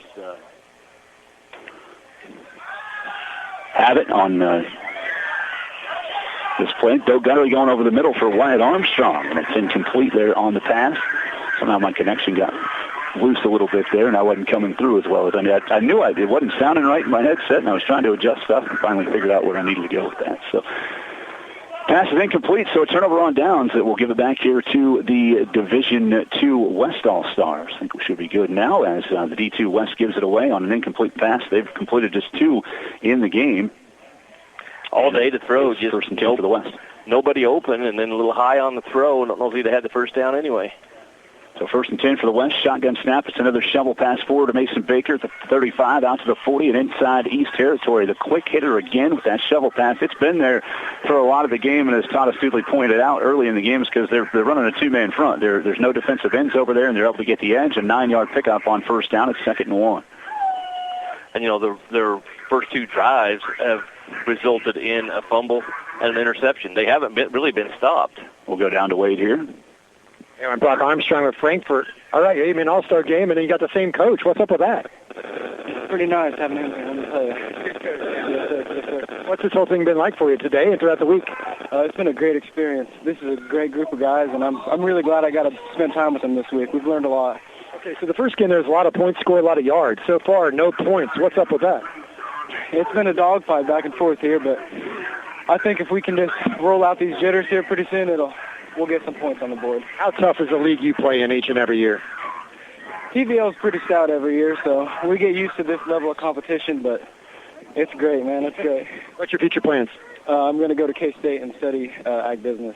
Good luck in your education, man. Thank you. Brock Armstrong, everybody. Owen Reese running forward for a first down, and now a pass near side is left short. Baker was defended. Oh, it looks like it actually did hit the ground, though. Nathan Goheen was blocking it here, trying to get that interception to go down to the ground, but he couldn't quite reel it in and get it off the ground. It is a 2nd and 10 coming up for the West after the incompletion. I think dodging a bullet there. Sawyer Dieter's got his hands on that. That's why it was an inaccurate pass. And I saw him using the I tipped that, and he made the tackle on the previous play. As we were talking about the strength of the TVL was dominating on defense. 2nd down and 10 now for the West squad. And in the shotgun again is Owen Reese. He sends Baker to the near side with Chamberlain. Laying to the far side, it's a direct snap run as Reese goes forward and gets across the 35 down to the 34 of the East. 3rd and 9 coming up. It seems like, these 2 teams are getting yardage in the middle of the field, but they just get in these situations on 3rd and 4th and long. Yeah, there's just too many negative plays or penalties that set you back, and when you're not really hitting things in the passing game, then it's hard to move the football. 8:54 in the first half. No score yet in this one. The West has 3rd down and 9 at the East 34. Shotgun snap. Reese fires on the out route near side. Chamberlain breaks off a tackle at the 25, inside the 20 and down to the 15-yard line. A big play there, covering 19 yards down to the East 15 on a pass play from Reese to Chamberlain. And there's the first missed tackle. So then you have the first big play, and good pursuit from the rest of the secondary to prevent the touchdown on the play. You can never assume your buddy's going to make the tackle. You always got to be in your pursuit angles just in case you're needed. 2 catches for 29 yards now for Connor Chamberlain from Kinsley for the Division II West. Reese in the shotgun again, 2 receivers to the near side. Reese has some time looking on the out far side. Making the catch this time is Tucker Uhl. Or Gavin Uhl, excuse me. I think Tucker was his brother that played in the game a couple years back. Gavin has the catch out down to the 11, a 4-yard pass play, setting up 2nd down and 6 for the West. And just getting the ball out quick once again, and that prevents that pass rush from getting there. I tell you what, we get into the second half, there's going to be some defensive linemen that are going to be tired. Absolutely. You got the physical run games of these 2 teams. You see the hands on the hips already for those big guys. Yeah, there's a long way to go. There is 8:37 still in this first half as Uhl went out of bounds on that catch. It's 2nd down and 6 at the 11. Shotgun, again, direct snap run for Reese as he goes across the 10 down to about the 9, maybe the 8. Looking far side, about the 8.5 is where they'll spot this. So it'll be 3rd down. They'll need about 3 to go for the first after a 3-yard run that time from Owen Reese. Yeah, and Dieters is hard to block. He's making plays. He's deflecting passes. He's making tackles. He's having fun. 30 tackles, 3 for loss as a senior here for Axtell, part of the 3-time state champion Axtell Eagles who have won 39 games in a row and 3 state 13-0 championships. You never know on those stats for Axtell because a lot of those games are only a half of a football game, so they're not going to be as inflated as maybe some other teams. Here we go, 3rd down and 3 for the West down at the East 8, and movement on the front line. Looks like Keller moved early and got caught on a hard count. We'll wait and see if that's the official call here. It is offsides on the East, and that'll be a free first down here, I believe, for the West. We'll wait and see. Keller was coming on the blitz off the edge. He hit the brakes, but he hit some ice, and he slid across. He was trying to hang on. It was a nice flip he attempted to stay from crossing and causing a penalty. That was a huge penalty, setting up the 1st and goal. Yeah, it goes down to the 3-yard line. Even a half the distance to the goal is good enough for a first down here for the West All-Stars. They do have 1st and goal at 3 of the East, looking to strike first here in this All-Star game. The West had a chance earlier But a incomplete pass was called a fumble and recovered by the East. Direct snap this time to Lang. He tries to get the edge, goes forward, dives near the pylon. Is he in? He is. A touchdown for Eli Lang on the quarterback keep. The Mineola product putting the West up 6-0. 7:41 to play in the first half, and Eli Lang is on the board. There's a penalty flag, it looks like, in the end zone, though. Wait and see what this call is. I would imagine it's after the play, as deep as that penalty flag is in the end zone. Is it sideline warning? It's hard for me to tell with the officials talking to the head coach here in the near side for the Division II East as he... Because the flag's in the end zone on the opposite side of the play, which would have had nothing to do with the play. I didn't see anything. I went to write down what happened on the play, and there was no flag at that time, so it makes you think it was after the play. So we are getting the official call here. Yeah. Unsportsmanlike conduct. It's actually on the West. Somebody was happy. So they're going to, there's probably a little bit. Somebody was happy. Celebration, most likely. Yeah. So that's a 15-yard penalty, and the East is actually going to assess this on the extra point. So I'm guessing somebody said, "Did you like that nice play we just executed?" Yeah, that's exactly how they said it. Something similar. Not real nice like that. Yeah. 6-0 the score on a 3-yard touchdown run for Eli Lang from Mineola for the Division II West squad. So they do get on the board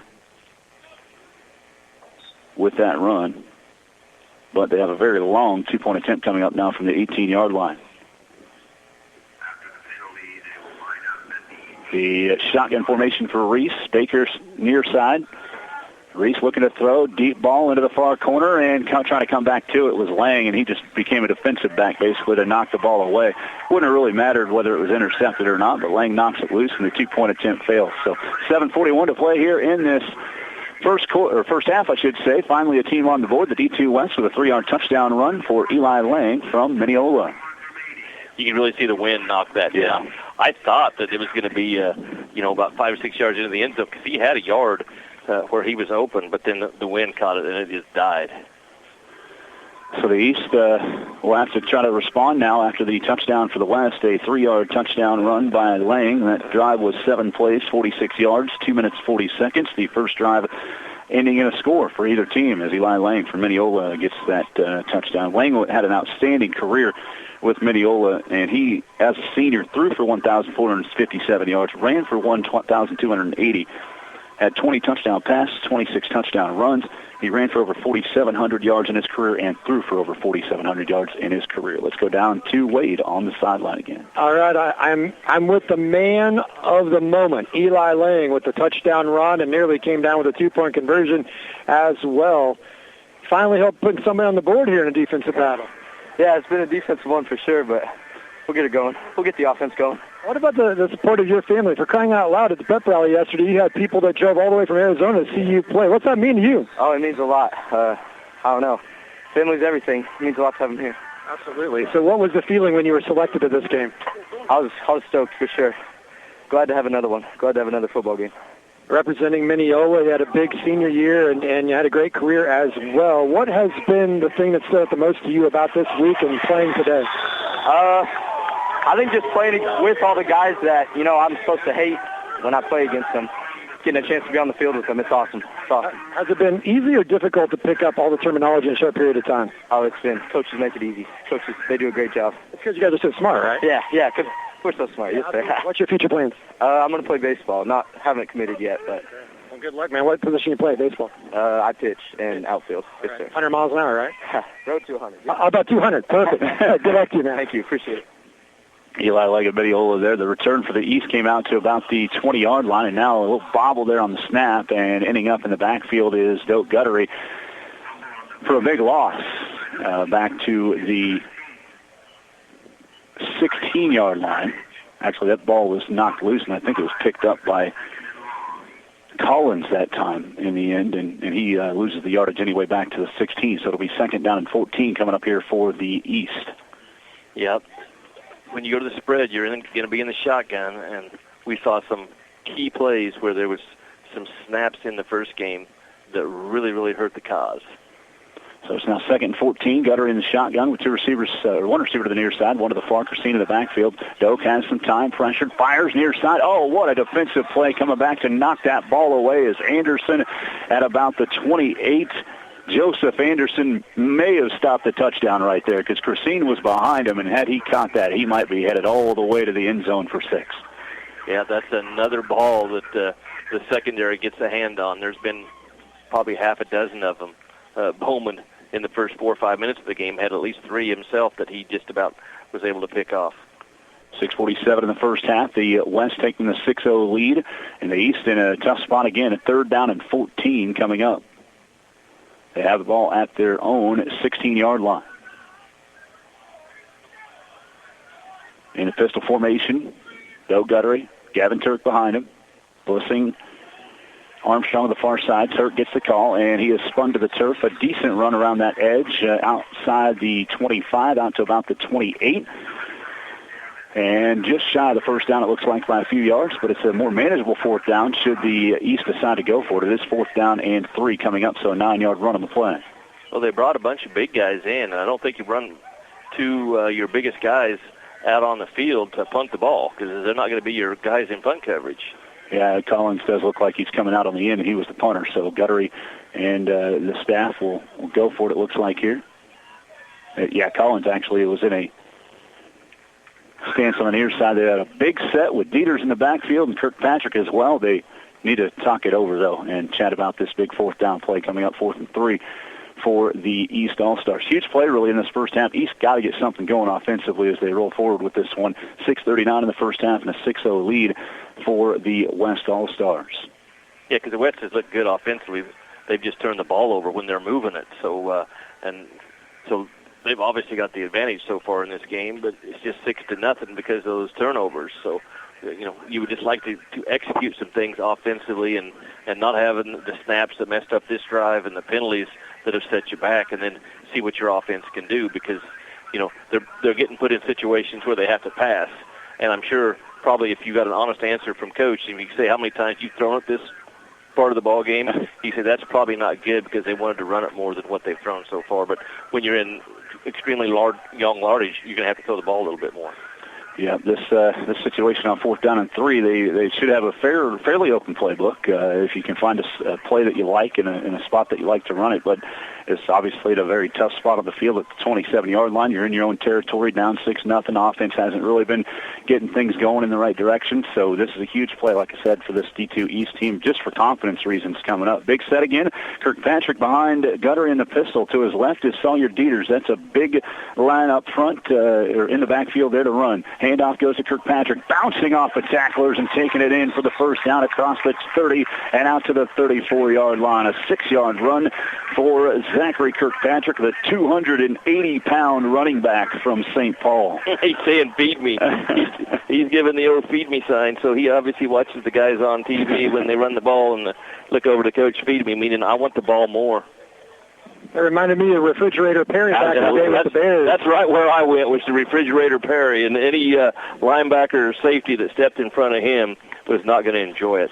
1st and 10 at the 34 now for the East, their own 34, but they have some momentum now getting the first down. Guttery in the pistol formation as he tried to hand it to Christine. The ball popped loose, and I think Doak got back on top of it, and he did, avoiding danger and a disaster there. It's a loss of a yard on the play, 2nd and 11, but the East keeps the ball. Let's go down to Wade again. All right, joined by Thunder Ridge's Mason Baker. Man, it's been a defensive battle between the two teams. This is kind of what you anticipated? I thought it would be more of an offensive game, high score, but no, our defense is just holding it up, and this is a lot of fun to watch. I mean, they're flying around, making big hits. I mean, they're all-stars out there, and you can really tell that they're doing their jobs and they're doing them right. It's been a long time since you guys have put on the pads. How long did it take to get acclimated and get ready to hit again? We took 1 day, just helmets, just to kind of get ready for that contact preparation. And then the next day we were in pass. Oh! That's the ball. And the option hits the turf, but it bounced to the running back. Yeah, go ahead. But getting ready, it was a lot of fun. The second day we did a scrimmage against the D1 West, And, we were going 100% live, and it was a lot of fun to hit again, and we were good to go in a couple of days. What's it mean for you to represent your family, your friends, your school, and your community at the 8-Man All-Star Games? It's a huge honor, and I feel like I have a huge responsibility, but I'm also out here to have fun and to just play the sport that I love the most. What are your future plans after today? I'm going to go to Evangel University in Springfield, Missouri, and play football and study sports management. Best of luck. Congrats on a great career. Hey, thank you. Mason Baker had an outstanding career with the Thunder Ridge Longhorns. 3rd down and 6 coming up for the East. After that fumble was picked up by Corsini, picked up 5 yards. We have a reverse pitch on a jet sweep. Grady Bussing at midfield. Gets off the first tackle of Bowman. Bowman hangs on for dear life, though, and does take him down at the 27. But a huge play. There's a penalty, though, on the far sideline that may be wiping this one away. Holding on the offense. So bring it back and do not count that play. It's about 4 yards ahead of the line of scrimmage, so they'll get 4 yards, then take a 10 from that spot. It'll be 3rd down and long coming up here for the East. Wade, you're in charge here, but I think after listening to Mason, we could just let him play and kind of do the play-by-play and everything. He's a well-spoken young man, and he wants his guys getting after the loose ball, and very impressive. That's one of the things I really enjoy is letting these guys talk on the radio and hear how well-spoken they are and just do a great job. They're not even nervous. They're just in their element playing football. It's funny that you said that because he yelled ball so loud that after we got done with that interview, I said, hey, Mason, can you sneak this microphone under your shoulder pad and we can really find out how hard people hit you? Got to get a mic that we can strap to these players. Never thought of that. Yeah, that might be good. And then there was an unsportsmanlike in the end zone. It might not be live. Well, we have a budget for microphones, so we would probably be done after one broken. Yeah. Penalty is assessed, and again, it will be 3rd down, about 13 now for the East after that 10-yard holding penalty. So again, the East All-Stars in a pickle here with 3rd and long. They have it at their own 31. Pump fake, Guttery, hitch and go, looking down the field. Armstrong kind of cut off his route, and Doak put it where he thought maybe he would be at about the 10, but Armstrong paused just a little bit and caused some miscommunication on the pass play down about the 15, 10-yard line. It's incomplete, and it's 4th down and 13. And Bowman was there. Imagine he that. Was, yeah. It looked like he was going to get the interception, but it was. I think the wind probably blew it a little bit too. So just more self-inflicted wounds here for this offense. You have a good executed for big yards reverse, but you have a holding penalty on the opposite side of the field where the blocking on that side really has nothing to do with the play. Yeah, 4:09 to play now in the first half. It's 6-0 in favor of the West, and the East has to punt on 4th down and 13 in their own territory here at the 31. Collins, a short punt. It's a spiraling punt. It takes a bounce at the 25 down to the 20. So all things considered, that ended up being a better punt than it might have looked like coming out. But the West will start 1st and 10 at their own 20-yard line, leading 6-0 with 4:01 to play in the first half. West All-Stars with that lead. Yeah, if it was punted the other direction, it might not have, because it wasn't a thing of beauty. It was what you wanted for field position and backing your opponent up to their own 20-yard line, but it was not well struck. West All-Stars 1st and 10 at the 20-yard line after that play as they come out with a spread formation. Receivers are tight here on this one. Reese in the shotgun. Again, the shovel pass to Mason Baker. Has it at the 20. Tries to get the edge at the 25. Down the sideline at the 30. Pops off the tackle and just bounces out of bounds after a big play out to the 36-yard line. A 16-yard shovel pass. Positive play for the Division II West, and it's now 1st and 10 at their own 36.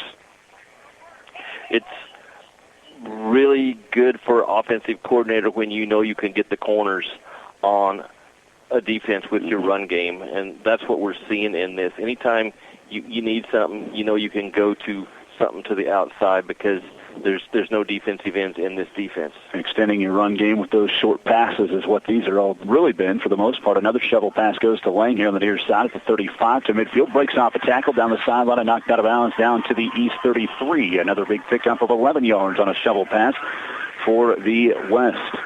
Another missed tackle. And starting to see that happen a little bit, and that's when you're going to see the offense pick up a little bit. As the defense gets tired, they kind of don't break down as much. They play a little bit higher, and these athletes make somebody miss, and that's when you have more yards after what would have been the initial contact. Ball at the 33 of the East, 1st and 10 for the West. Shotgun again to Reese. It's another shovel pass forward to Mason Baker out across the 35 and down to the 30, down near the 25.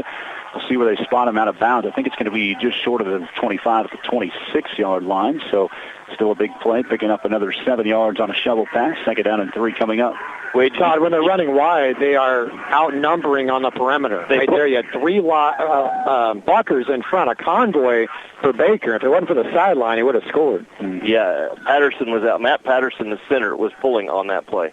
2 receivers split to the near side on the 2nd down and 3. Usually when they're split like this and the far side, it is a quarterback keep, and that is exactly what Owen Reese did there. He's a yard shy of the 1st down out across the 25 down to the 24, so 3rd down and 1 at the 24 for the West. That's what I was going to say, Wade, because I saw 42 out in front, and I'm thinking, well, where's he coming from? He's the center. When you got a center that's that big and that athletic that can get out in front, then everybody else can just seal to the inside, and then you got 42, and you got a corner coming up saying, I don't think this contact's going to work out for me when I come up to support the run because he's a big dude. So it is 3rd down and 1. Reese again in the shotgun. They shovel again to Eli Lang. He lowers the shoulder and up for a 1st down inside the 20 and down to about the 17-yard line. Another 6 yards on that. They'll spot him at the 17. 1st down for the West. Inside deep here, East Territory yet again.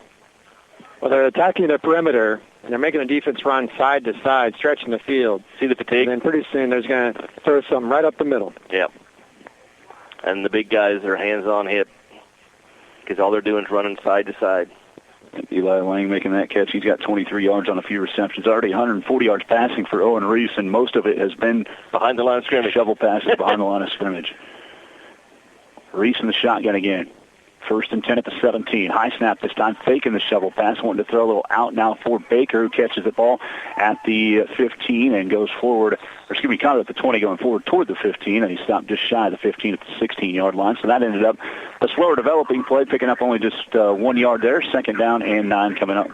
Well, this is a big drive. You can put a touchdown on the board here because now we're sitting at 2:35, so there's not going to be much time left for an opponent that's having trouble picking up 1st downs and putting points on the board. So if you can go up 2 scores at half the way your defense is playing, you got to be happy. 2:22 to play. Shotgun snap again to Reese. A little high shovel pass again to Lang. He comes across at the 10. Bounces off the tackle, going toward the end zone and diving in at the end of the near hash. He's in for the touchdown. That ends up being a 16-yard touchdown pass from Reese to Lang, the 2nd touchdown of the game for Lang, and the West now leading 12-0. And sometimes football coaches just need to keep it simple and do what's working, and that's exactly what you're seeing. Other than the previous play where they drug a guy out of it's just pitching it to the wing and getting the guy out in front of him. They run it to the right, they run it to the left, they run it to the right, they run it to the left. They can't be stopped. Same thing here on the 2-pointer. They give it to the right this time to Mason Baker, and he goes in for the 2-point conversion. 2:13 to play in the 1st half. It is 14-0 in favor of the West. The shovel pass sweep is definitely working for the West squad, and I don't know if the East worked on anything different defensively, but they may want to look at that coming up here in the 2nd half. Yeah, you need some defensive ends on the field that can get across, and sometimes the personnel you have dictates what you have to do. Again, the 16-yard touchdown shovel pass to Lang from Owen Reese.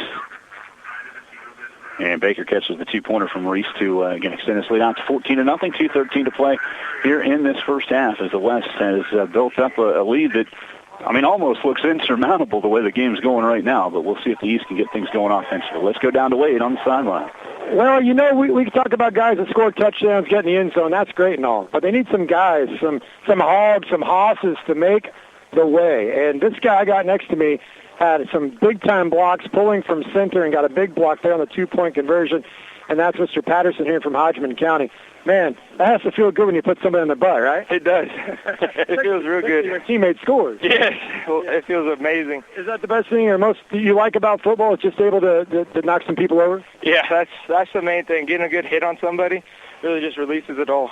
We talk about athletes, but offensive linemen got to be athletes too, especially at the pull. Talk about some of those plays where you had to pull in space. Yeah, so a lot of them Just tell the quarterback or running back or whoever's follow me, and they'll be home free. It's a lot of fun just to lay a good old hit on somebody for a tutty. Yeah, you got it done. There's no doubt about it. What's your future plans? I'm going to go to Tabor College, play football. Well, look out for the rest of that league. Congratulations. Best of luck. All right, thank you. Appreciate the time there from Matt Patterson from Hodgman County, helping out on a touchdown drive, a couple touchdown drives here for the West. They lead 14-0. A high kick was returned by Riley Vitt of St. Paul out to the 26-yard line. 27 is what we'll call it. 1st and 10. About 26.5 for the East as Doak Guttery goes in the shotgun. To his right is Gavin Turk. One receiver to the far side is Bussing, I believe. Actually, a new receiver out there as Guttery does give to Turk here on the first down play, and he goes out forward across the 35 is actually where they'll spot him. So about a 9-yard pickup on first down, 2nd down and 1 coming up for the East. And as much of a struggle as it has been for this team offensively in the first half, you got 1:48 to go in the half. If you can take this ball and put it in the end zone, all of a sudden you have good feelings going into the half just down 1 score. And this is what they got to do. Yep, they just take it forward and run the ball. That was Turk again with the run, as he picks up the yardage for the first down out to the 38 of the West. They just need to be physical and go straight ahead. Nothing fancy. Turk with a 9-yard carry on the first play, another 6 there to the 38. Christine gets the ball now, cuts back inside at the 35 and down to the West 33-32 was where we'll spot it. 32-yard line, it looks like. Far side wanted the 32, but they gave him the 33. So it'll be 2nd down and about 5 to go for the first down after a 5-yard run for Ian Christine. They need a little urgency here as the clock is ticking. And we're at 1:07 in the first half as the East has a shotgun here. Guttery, play action fake, rolling out, looking for Bussing. He's open, makes the catch at the 20, and runs out of bounds at the 17-yard line. And that is a pickup of 15 on the pass play from Doak Guttery to Grady Bussing. The passing game is so much easier when you execute 3 good, powerful running plays right at the defense, and then the defense gets sucked up. You got one-on-one with your best athlete out there downfield, and you get an easy execution. It's an easy throw. It's the easiest throw he's had in the first half. It's amazing when you run the ball well how much easier the passing game is. 1st and 10 at the 17-yard line for the East. We're down to 49 seconds where Bussing stepped out of bounds. Guttery takes the snap, wants to throw, has time, fires near side, but he threw it to the near sideline too far. Bowman makes the pick at the 5, at the 10, to the 15, breaks the tackle at the 20, trying to get down the far sideline at the 30, trying to get away from Christine down the sideline all the way inside East territory. They'll say he stepped out of bounds at the 34 of the East, a big-time interception, and the West has a chance now to put another score on the board with 33 seconds still left in this first half. Boy, for a second I thought Bowman might take it for a 75-yard touchdown, but in the end it's a great field position either way for the West and a chance to score with 33 seconds remaining. Well, yeah, and I've commented 2 or 3 times how many chances there's been just so close to getting the interceptions, and when the opponent has 6 or 7 times they get fingers on a pass, you know the interception's coming eventually. Andrew Bowman has obviously been around the ball the whole game, too, and he's the one that got the pick. 33 seconds to go, 1st and 10 at the 34 for the West. Reese wants to throw, pump fakes, looks to throw near side. Chamberlain had his guy beat, but the pass goes flying about 5 yards out of bounds on the near side at about 15, incomplete. And that will set up now 2nd down for the West. So 27 seconds left. 3 timeouts left for the East and 1 for the West here. Yeah, the out and up was going to be open, but free safety was there. Beat the corner, but that's why you have the free safety out there on the field to eliminate the big play and the touchdown in this situation. 2nd down and 10 for the West. They have it again at the East 34, looking to punch another one in before halftime. 14-0 lead. Reese has some time, gets out of the pocket, sidesteps the defender. Kirkpatrick got his jersey. Reese throws it away here on the near side. The intended target would be Lang on the near sideline as Dieters was trying to take him down, but Reese was able to get rid of it, and it's 3rd down and 10 for the West. Yeah, the rush got to him. Had a guy that was just breaking open, but then he had to pull the ball down because of the pass rush. So the pass rush got there and disrupted the timing, and then another rusher got a hold of him. So just, in this situation, you got to get the ball downfield because you're limited with just 19 seconds, and you just didn't have time to get rid of the football. Here we go, a 3rd down and 10 now for the West. 19 seconds, as Todd said, 14-0 lead for the Team out there with the green jerseys, the D2 West All-Stars on 3rd and 10. Shotgun again, the shovel pass goes to Lang. Trying to get the edge, and coming up to cover this time is Nathan Goheen. There's a loss on the play, and a very late penalty flag came out here to hold. Yep, so I would say 4th down and 13. Do you take the hold, or you just make it 4th and 13? With 12 seconds left here, it'd be interesting to see how they approach that. Right now it's a 3-yard loss on the shovel pass. Hey, let's sneak in a quick interview here with the guy that intercepted the ball, but for some reason didn't quite get to the end zone. Man, that was a great effort by you. Talk about the play, what you saw, and then were you thinking touchdown as soon as you caught it? Yeah, man, it felt good. Saw the ball coming, tried in my zone, went up, just made a play. Tried to get to the end zone, wasn't quite fast enough. Andrew Bowman of Buckland with the interception for the Green All-Stars. Okay, you guys are up 14-0. Seems like you got some momentum, found something on offense and defense, so you guys have come up with some timely stops. Yep, feels good. Hopefully we can go into this first half with 14 zips and we get the ball to start, so we're looking good right now. What's it mean to represent your school and your community? It feels great. One last time, get the pads on, represent my school. Feels good. What's your future plans? I'm planning to go to, I'm undecided yet. We'll see, but yep. Whatever you choose to do, good luck to you. Thanks for the time. Thanks, I appreciate it. Andrew Bowman from Buckland, again, big interception there. If nothing else, held the East out of the end zone, and the West now has 3rd down and very, very long because the East has decided to accept this block in the back, I think is what it actually ended up being. So they go from the spot here again and back it all the way up at the 33-yard line. So 3rd down and 23 about here for the West All-Stars.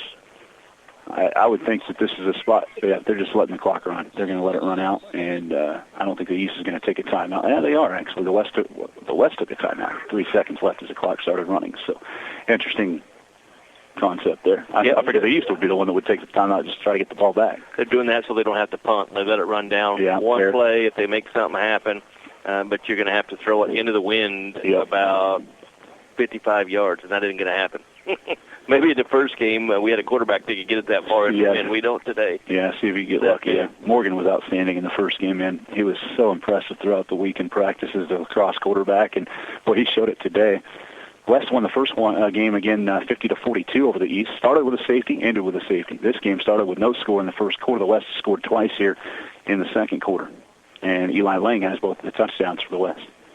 We saw on that last drive before the interception, you had to throw it because there wasn't enough time to continue to run the football. But we see what they have to do offensively is they just need to line up and run the football straight ahead because I don't think they can be stopped if they'll just do that. Yeah, use that size to your advantage out in the front, and obviously the team is built as a running team with athletes, so that's why they're running out of the spread, but still running more than they're passing and having more success in that area. But they just had snaps and penalties, and it just got them forced back. 3rd down and 23 for the West. 3 seconds left in the first half. Look at the pass is Reese. Owen wanted to throw a deep ball down the middle of the field. It is up high and intercepted, and that will end the first half. Getting the pick is Grayson Shoemaker, his second interception of the game here for the Division II East All-Stars. So the second interception didn't really mean as much as that first one, but it does end the first half. And at halftime, it is a lead for the West of 14-0. We'll go down to Wade. All right, we're here with Mitch Ingleton, head coach from Stafford, head coach of the team with the lead right now, and it's 14-0. Talk about how this game started a little bit slow offensively. Of course, there was a play that should have been considered a pass and not a fumble, but you guys have overcome that. Yeah, a few turnovers, 3 turnovers, I believe, for us, and so that's been a big thing offensively, but defense has been not lights out. I mean, we're playing great defense all around, communicating with each other. Again, great week of practice and got these guys together, and if they have 0, I mean, I know we don't have a lot on offense, but we like to see the 0 on the other side. Todd was talking about keeping it simple, the KISS principle, keep it simple, stupid. You guys have been running a little pitch, a little shovel pass, left, right, really spreading defense out. You found something there, haven't you? Oh, yeah, absolutely. And we've got several athletic kids, and so that's the way. I mean, if it was working, we were going to continue doing it, and that's what we do. I think we ran that play probably about 3 or 4 times that drive and kind of flipped it left and right and just kept it going, so it worked out. How does it impact you in regards to play calling right now with the wind that seemed to have been picked up during the game? It really hasn't affected as much. I mean, obviously on passing situations, obvious ones, I mean, they kind of know what's up, and it doesn't help us there. But, again, we stuck to the run. It's been working, and so we kind of feel like we have a good balance, pass and run. So, any adjustments you need to make here at halftime when you talk with your crew for the second half? Absolutely. Just got to clean it up on offense, turnovers. Defense playing lights out again. Probably need to wrap up a little bit better, tackle on the first contact. But overall, great half, I think. Great first half. Good luck on the second. Yep, thank you. Mitch Ingleton, head coach of the D2 West All-Stars, is up 14-0 at halftime. As Wade said, 14-point advantage for the D2 West as the 2 touchdowns are by Eli Lang and a 3-yard touchdown run and a 16-yard touchdown pass from Owen Reese as well there in quarter number 2. 14-0 the West with the advantage. We're going to take a timeout here on our halftime show. We return. Mandy Fincham will join us, the director of Mitchell County Convention and Tourism. We'll also have our halftime statistics here during the halftime show. You're listening to the 8-Man All-Star Game Radio Network. We're back in 2 minutes. Again, this is the Kansas 8-Man All-Star Game Radio Network. Attention all farmers, truckers, and haulers. Miller Welding of Downs is proud to be a distributor of Sherco's top-of-the-line tarp and hopper openers. Not only do they sell, but they can also install and service your Sherco electric tarp and hopper openers. Sherco offers a wide range of tarping solutions for the agriculture industry for everything from grain trailers, grain trucks, grain carts, wagons, and more. Their advanced technology allows you to cover and uncover loads effortlessly, saving you time and hassle on every job. Visit Miller Welding on Highway 24 just west of Downs or call 785-454-3425 to find out more. For the latest news, standings, and schedules for your favorite high school teams, visit ncksports.com, your home on the web for high school sports involving the North Central Activities Association, Northern Plains League, plus Smith Center and Concordia. Visit ncksports.com today. A big thanks to our sponsors, Thompson OK Tire in Beloit, Mankato Professional Pharmacy, S&S Drug and Home Health, Brush Art Corporation and the Brush Group, Cunningham Telephone and Cable, and by Farm Bureau Financial Services, Todd Clover, Sales Associate. Your horse deserves the best. That's why Central Valley Ag developed Empyrean Equine Feed. Trust CVA Empyrean for a superior feed solution that prioritizes health, longevity, and peak performance. Designed to support horses throughout their lives, Empyrean's powerful blend of nutritional elements with Amifirm at its core optimizes equine health and performance. Try Empyrean today. Visit cvacoop.com.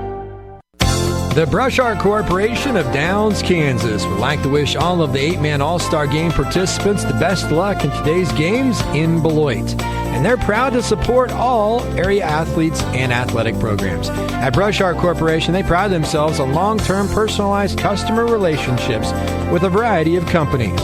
Where do great brands turn to find solutions at work? Brush Art Corporation of Downs, Kansas. Proud to be a sponsor of today's 8-Man All-Star Games. Hello, this is Mandy Fincham, Mitchell County Tourism Director. I want to thank Katy Country 94 and the 8-Man All-Star Game Radio Network for giving Mitchell County Tourism a few minutes to do an update on what's happening in our communities in north central Kansas and invite you to join us when you can. It's been a goal of ours to get regular events and attractions out to the public to share our blue waters, the Wakanda Lake and Solomon River, and our scenic rolling blue hills of north central Kansas. Along Highway 24, the north and south forks of the Solomon River flow together, forming Wakanda Lake, the third largest lake in the state. Thousands of people have enjoyed the camping, fishing, boating, and hunting at Glen Elder State Park each year.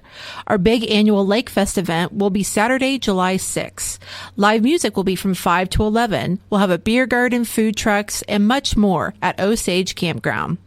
Also inside the state park, the Wakanda Cultural Association has updated the Wakanda Visitor and Education Center with the history of the Wakanda Mineral Springs and more displays, including a giant iron replica of a Native American arrow.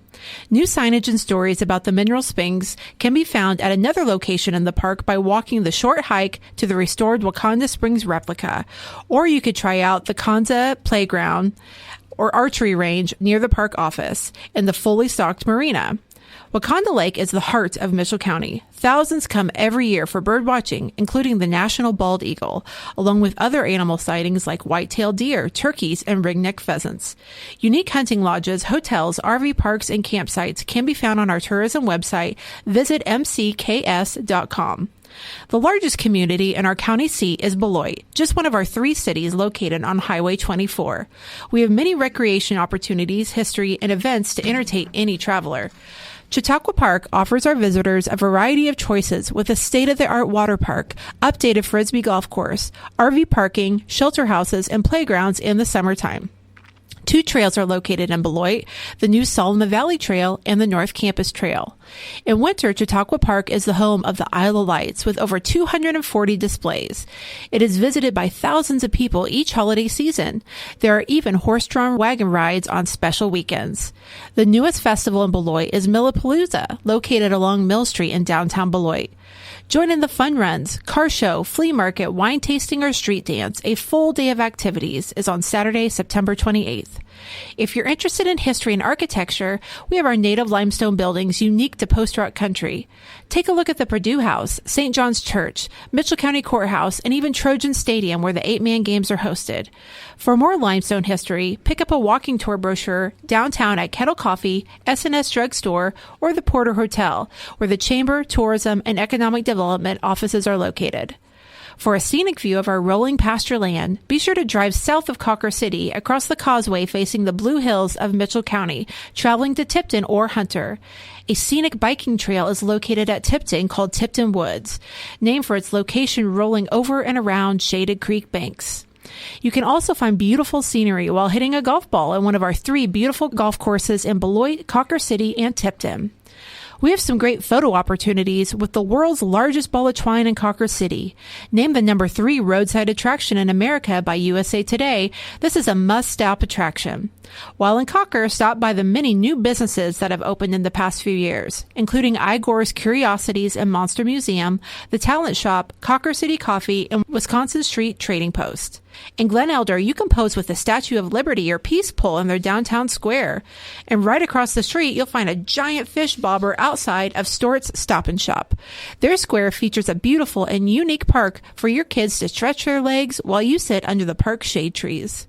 When you are looking for a place to stay, a tasty cafe in a small town, or a meeting room for your family reunion or business, the easiest way to locate the right place in town is on our website, visitmcks.com. Parks and playgrounds can be found in every small town in Mitchell County for your family outings. So we do help you discover our Blue Hills and Blue Waters of Mitchell County as you take a drive in north central Kansas. We'd love to have you. Stay tuned for more of our coverage from the 8-man All-Star Games at Trojan Field in Beloit as our halftime show will continue after this 1-minute break. This is the 8-man All-Star Game Radio Network. Ready to supercharge your online experience? Switch to Cunningham Fiber today. Say goodbye to frustrating lag and hello to lightning-fast gigabit speeds that will keep you ahead of the game. With Cunningham Fiber, enjoy seamless streaming, rapid downloads, and crystal-clear video calls that bring you closer to loved ones. Plus, with our reliable connection, you can count on staying connected when it matters most. Don't settle for mediocre internet. Call today to get on the list for Cunningham's Fiber Gig Broadband and unlock a world of possibilities. Visit us at ctcfiber.net or call now to make the switch. Cunningham Fiber. Connect with us.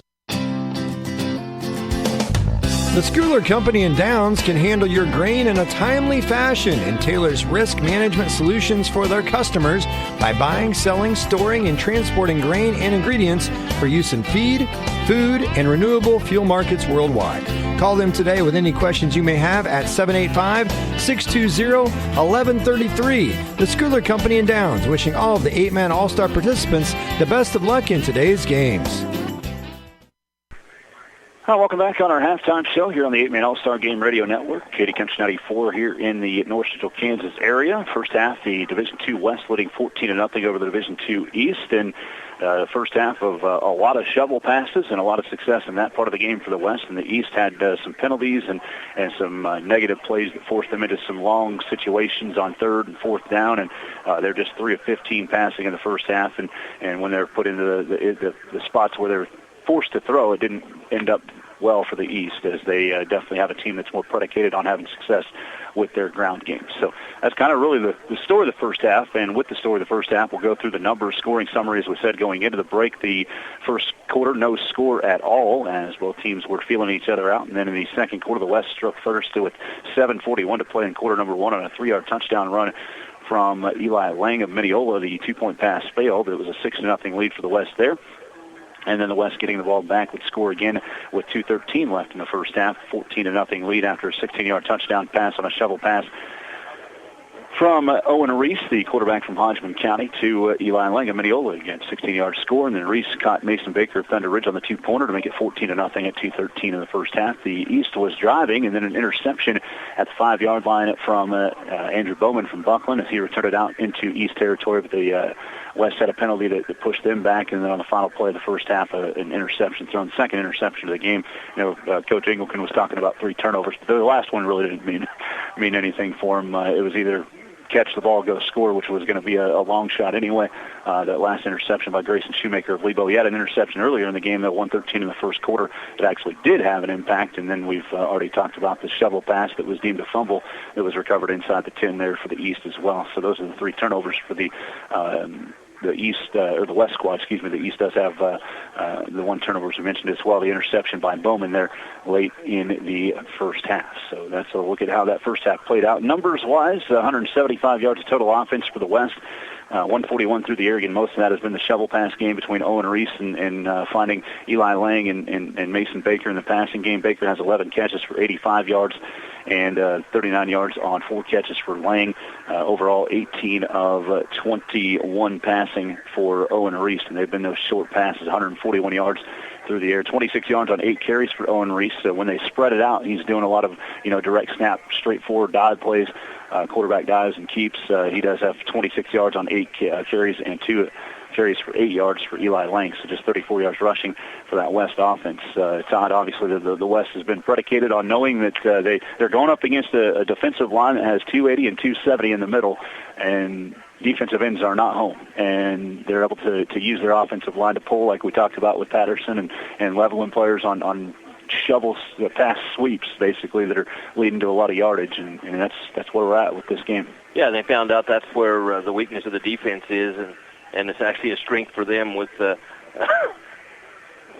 getting on the reverses with the shovel pass, and they just continued to do it, and then the defense got a little fatigued, and you saw there was 3 plays that I saw on that last scoring drive where the tackling was less than what you want, and then on the touchdown, the pursuit and tackling was less than what you want. So you saw a little frustration and fatigue setting in on the defense. So until you find an answer for that, they're going to keep running that. At least they should. But, the big part is you got 0 points on the board. And you credit your opponent for shutting you out, but there's just too many mistakes in the first half offensively. You can say, yeah, they played good defense, but to me it was more about the offense not doing what they need to do to be successful, and that's going to be, let's line up and run the ball at them. And on the last drive for the half, they ran 3 plays in a row, and it was 7, 8, 9, 11 yards, something like that, and those are chunks. And then they had to throw the ball, and it was by far the best executed pass play after they'd had 3 really good runs. So that play action is what sets up, or the run game is what sets up your play action, and they had their best pass play of the first half, but then they were short on time and had to throw it, and then that's when the interception came. So if they can only have to throw the ball, they can't throw the ball 15 times in the second half. If they have to do that, they're going to be in trouble.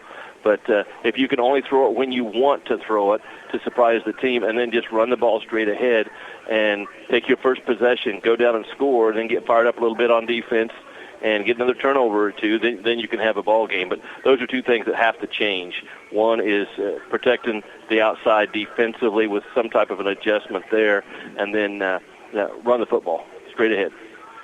18 of 21 throwing the football.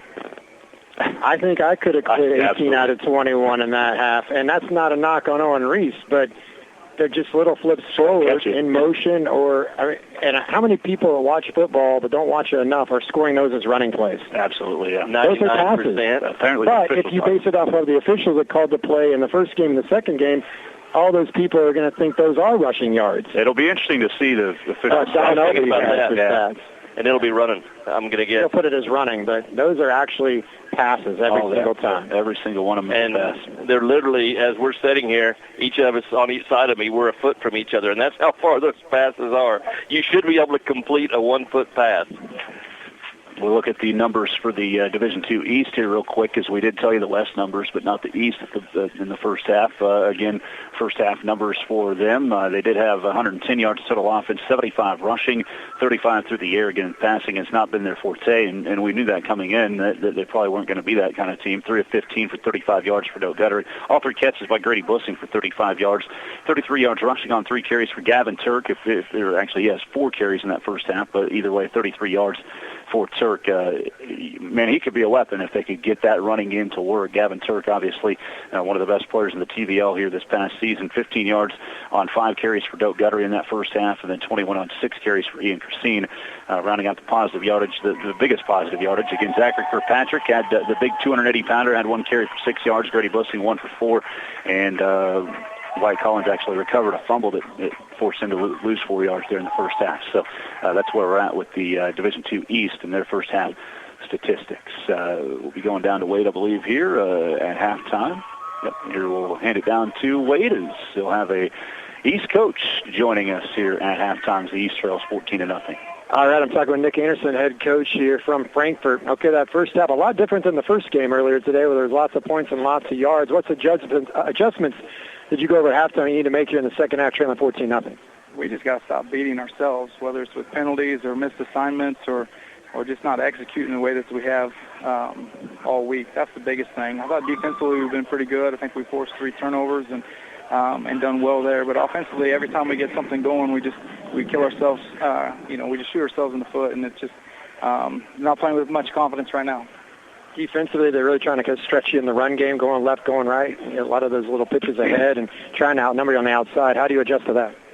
Well, they're trying to run away from our 2 big guys in the middle and trying to stress the edge. And we just got to do a better job of filling and reducing our surface area so we can't get blocked inside there on the edge. What's this been like for you as a coach, being down here and being the head of all these All-Stars? It's been fantastic. I wouldn't trade this group for any of the groups here. It's a fantastic group of human beings and some pretty good football players as well. So value the relationships that were made in a short period of time. And, I'm just, like I said, very grateful we had the opportunity. Coach, thanks for being here. Best of luck second half. Thank you. All right, back up here. I want to tell you a little bit about the players on the roster, kind of like we did in that D1 game, since we have a little time. Is the D2 East squad is going to go here based on where I have them on my sheet. So it's not going to be a numerical order or anything like that. But Chance Dearmark has been starting on defensive side for the Division II East, a linebacker from St. John's Tipton, St. John's Catholic High School, as he's headed to NCK Tech to do automotive technology. Zachary Kirkpatrick is headed to play college football, undecided as to where at the moment. St. Paul product, the Axtell product, Sawyer Dieters, who had an outstanding career doing track and field at Concordia University in Nebraska. So Sawyer Dieters will move on to collegiate sports. Nathan Goheen of Osborne will be going to NCK Tech and doing HVAC. I believe he's going to the Hayes branch for that. I'm not 100% sure on that, but it did just say NCK Tech, but I'm pretty sure he's going to be headed out to Hayes. Jerry Rodriguez from Crest will work with his father's drywall company. Grayson Shoemaker, as we talked to him, he's going to play basketball at Southwestern College, physical performance and sports studies. Wyatt Keller of Frankfort is going to be a professional welder. Lane McManus of Canton Galva will do agribusiness and rodeo at the college level. Wyatt Collins from Canton Galva is welding out of high school as well. Commercial real estate for Levi Griffith of Hanover is in his future. Grant Blessing of Axtell is going to Southeast Community College Milford and John Deere Tech program there. Also, Callan Wente of Fairfield, agricultural engineering. Grady Blessing of Axtell will be doing track at Washburn University. Doak Guttery of Osborne, K-State, is where he's headed. If you know his family, that should surprise you zero that Doak Guttery is going to Kansas State University to do animal science. Ian Christine, as we talked with him earlier, he'll play football at Kansas Wesleyan University in Salina. Go Coyotes, right? Yeah, very well spoken in the first half. He'll be a great Coyote. Derek Armstrong of Frankfort going to Kansas State. Gavin Turk of Lynn is going to Southeast Community College in Ag Mechanics.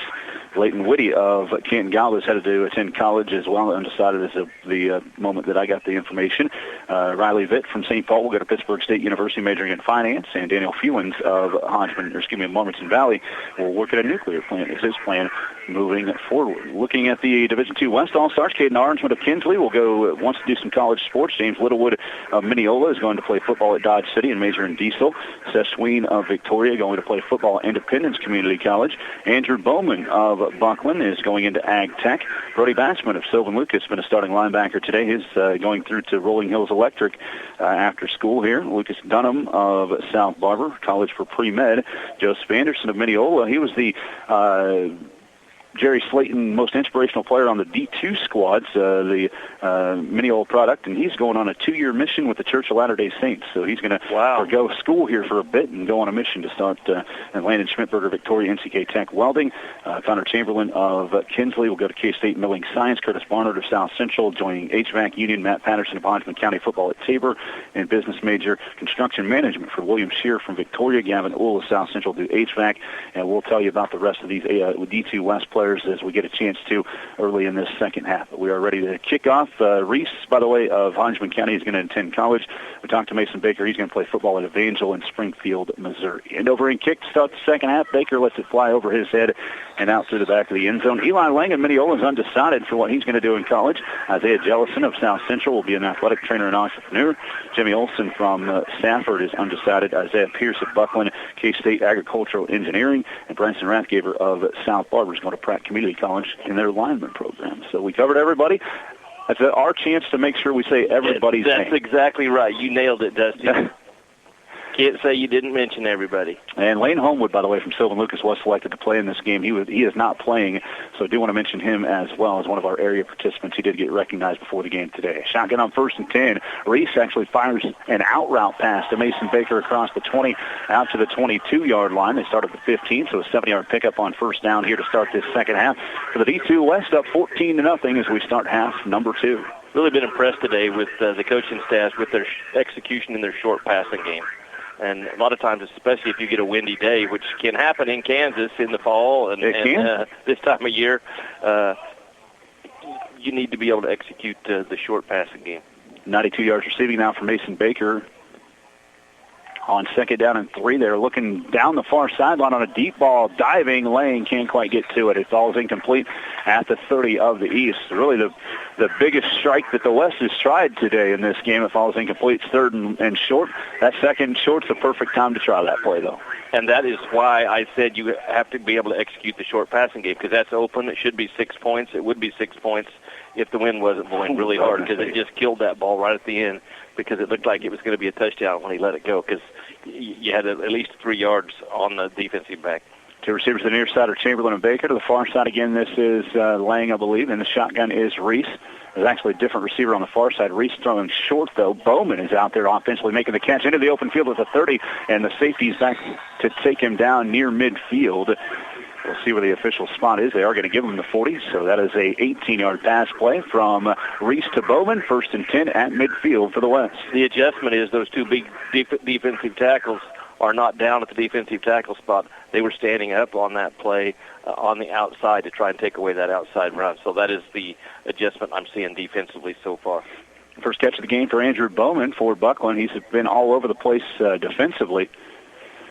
And now getting his name in on offense. 1st and 10 for the West. They have it again at midfield. 10:54 third quarter, 14-0 West lead. They're moving on their first drive of the second half. Reese wants to throw over the middle. Catch is made. Big catch there by Lucas Dunham as he's down about the 35. And coming in late to finish things off, Sawyer Dieters. And it's a 5-yard pickup with forward progress to the 35. 2nd down and 5 for the West. First catch of the game for Lucas Dunham for the West. And Dieters is going to hit you. He came in there kind of late, but it was right before the whistle blew, which is perfectly legal. And you got to love those big guys inside that will give pursuit to the ball, and that's shows you maybe why. Obviously, they have talent, but you see the desire to be successful, and that's why they have been winning state titles.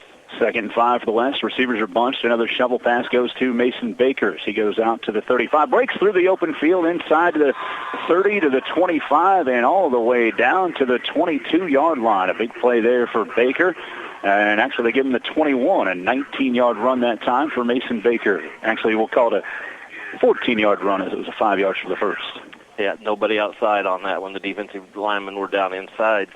It's just an easy play for 8 to 20 yards. whenever you want it. 14-yard reception, actually, as, again, the shovel pass that goes forward. 1st and 10 at the 21. Snap to Reese to keep this time. Trying to get around the edge. Gets a block from Lang inside the 20 and down to near the 15-yard line. Looks like that's where they will spot this. A 6-yard run for Owen Reese. Setting up another 2nd down and mid-range here for the West. Owen Reese with 9 carries for 32 yards in this one. He's really the only one that's been doing much in the running game as far as that would be concerned. Yeah. The extension with the shovel passes, as we mentioned, but otherwise he's the guy that is running the football. They're running the football in the short passing game. Absolutely. 2nd down and 4 for the West, again in the shotgun. Reese keeps. He gets a nice lead block from Baker, goes forward inside the 10. And we'll see where they spot this. Looks like the 9, so another 6-yard run that time for Reese, and another 1st down for the West. First goal at the 9. Saw that was coming with those 2 big defensive tackles split out outside the guards. You know, they're going to be able to take that because those defensive tackles are not able to contain the sweep, and now you're opening up the middle. So, the defense is really exposed in a lot of areas. Matt Hausman from Hodgman County, one of the coaches over on the west side, and also Corey Dunlap from Kinsley. Mitch Engelken, we talked to at halftime, the head coach, his team trying to score again. This is, again, a little shovel for Lang. He breaks free down the near sideline, high steps his way into the end zone for the touchdown. 8:36 to play, 3rd quarter. It's 20-0, another touchdown for Eli Lang. That one actually might have been behind. I'm going to call that one actually a run for Lang and the touchdown from 9 yards out. I had it written down as a 10-yard run by Lang, so I'm not going to argue with you because that's what I had written down already. 2nd touchdown of the game here for Eli Lang on the ground, his 3rd overall. He scored all the touchdowns here for the West as they lead 20-0, looking to extend on that lead. 8:36 in the 3rd quarter. Referees in the huddle slowing things up here. I'm not sure it's equipment or what they're I think, yeah, there's a kid without a helmet on that's going to get buckled up. That might be Barnard from South Central. No, I see Barnard. I don't know who it is, but they may have to get a new lineman in here for him.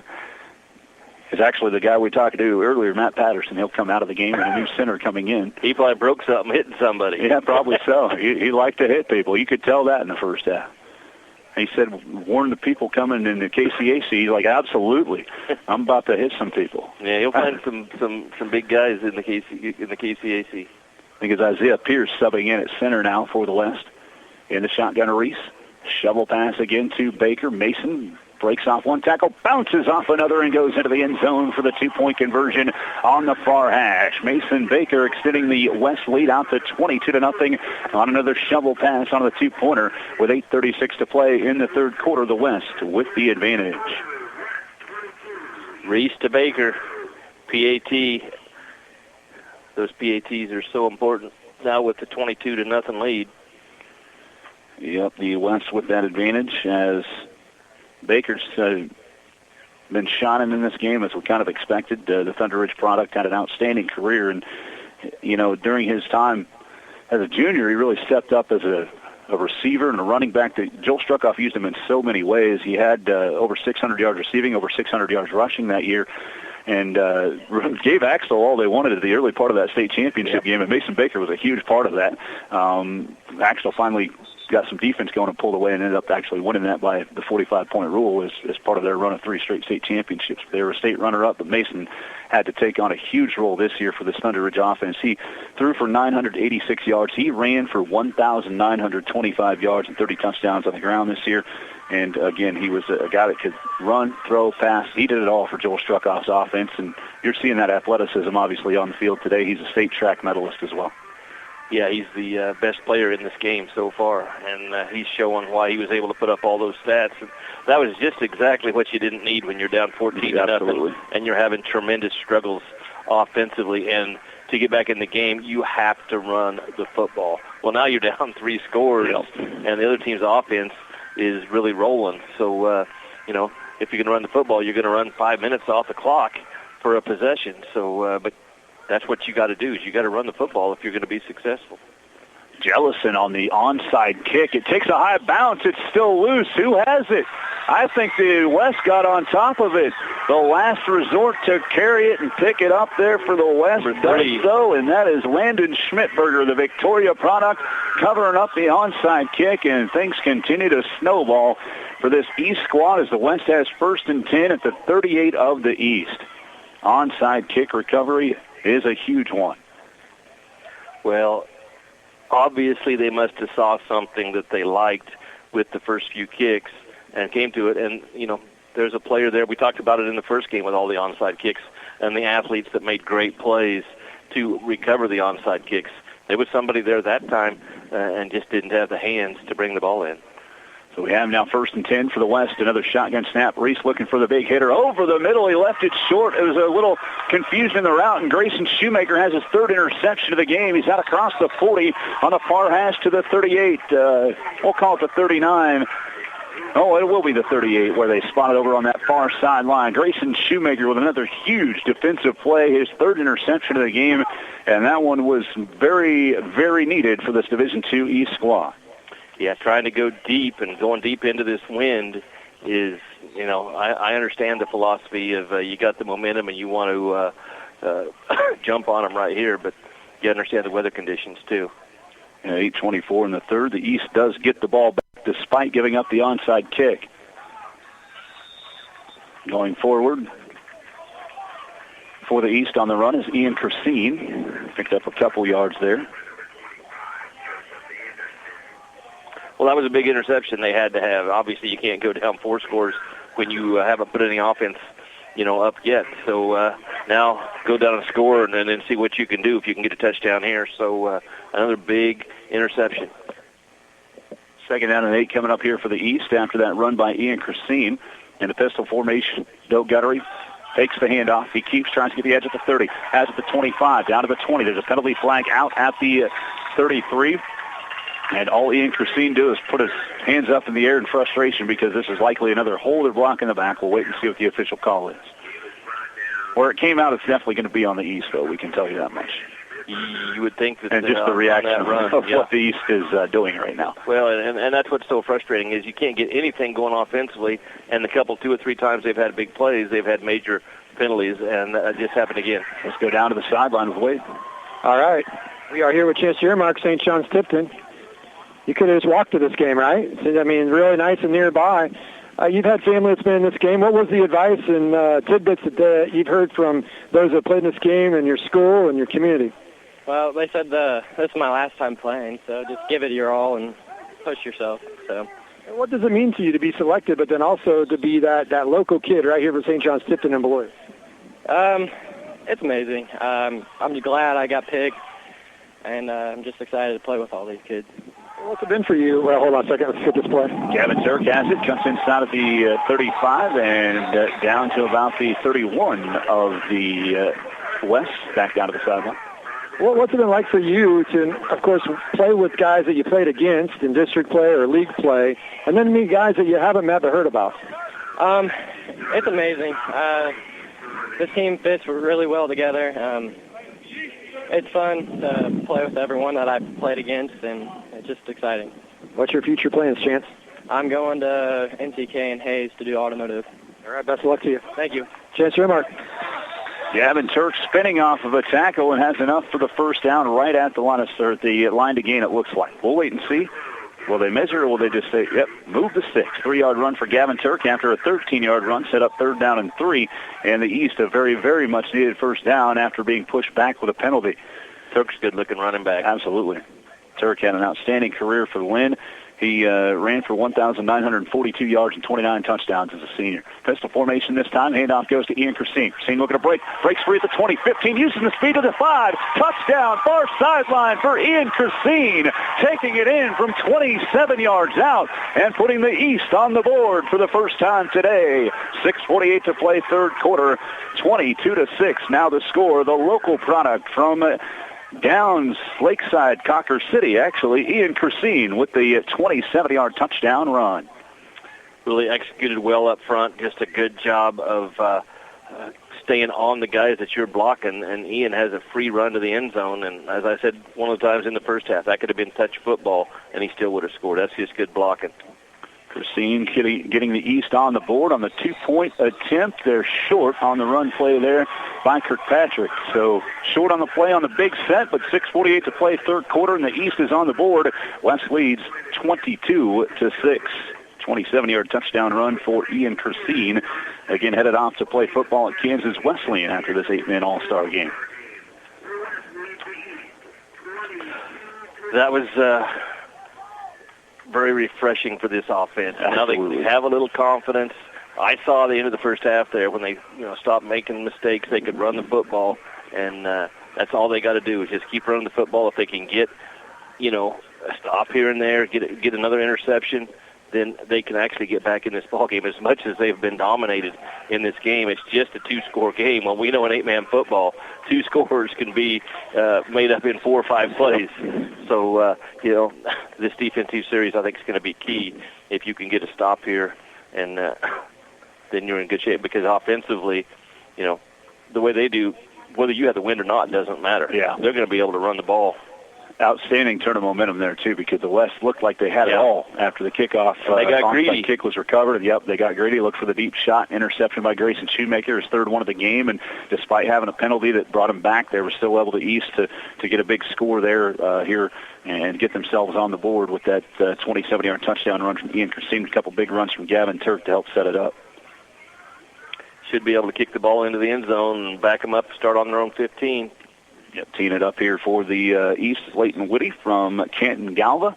Ball blew off the tee, so he'll line it up again and try it again here for the East. 6:48 third quarter, 22-6. West with the advantage. Whitty will try again here, lining it up. Big thanks to everybody tuning in today on the 8-Man All-Star Game Radio Network, all of our affiliates. Whitty with the end-over-end kick, and it does take a flight into the end zone for a touchback, and the West will start 1st and 10 at their own 15-yard line here on this drive. Third one, actually, of the second half. The second one was only a one-play drive because it was an interception. It should be a little bit of energy here defensively after your offense goes down and scores. So see what they can come up with defensively, see if they can get a stop. And, offensively here, you want to come back to that short passing game and get your reverse game going and see what you can get done. We'll go down to Wade here. We'll let you call this play, and then we'll jump in. Shotgun here coming up for Reese. 2 receivers to the near side. Reese wants to throw. Has the short out, but he couldn't get away from the defender. Getting into the backfield to make the sack is Zachary Kirkpatrick, and a loss all the way back to the 6. A 9-yard loss. It's 2nd down and 19. And we go down to Wade. All right, we're with Grady Boosing of Axtell. You're not used to being behind 22-6. 3 straight championships there at Axtell. What's it like to play for a school that just doesn't lose? I mean, it's great. I mean, you always know your teammates have your back. If you make a mistake, they'll come up and wipe it up for you, so it's a bit easier to play. But, it's a blast to play. How does the Twin Valley League playing against good teams there prepare you for an all-star game like this? I mean, yeah, basically playing TBL with teams like Frankfurt, Hanover, and all those guys. It really prepares you so much.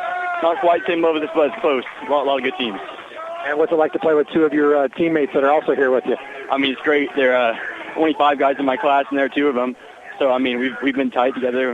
Only 3 have been out for the whole class throughout Outfield, so it's fun. You guys got some energy, got a big touchdown run from Ian Christine. What's it going to take to get back in this game? And just keep the energy up, keep hype, keep on believing. Defense man's up, offense runs smoothly, we'll be good. What's your future plans? I'm going to run track at Washburn University. Best of luck, man. Thank you. Owen Reese picked up 4 yards on a second down play, and then now stopped short here on this run here for the West.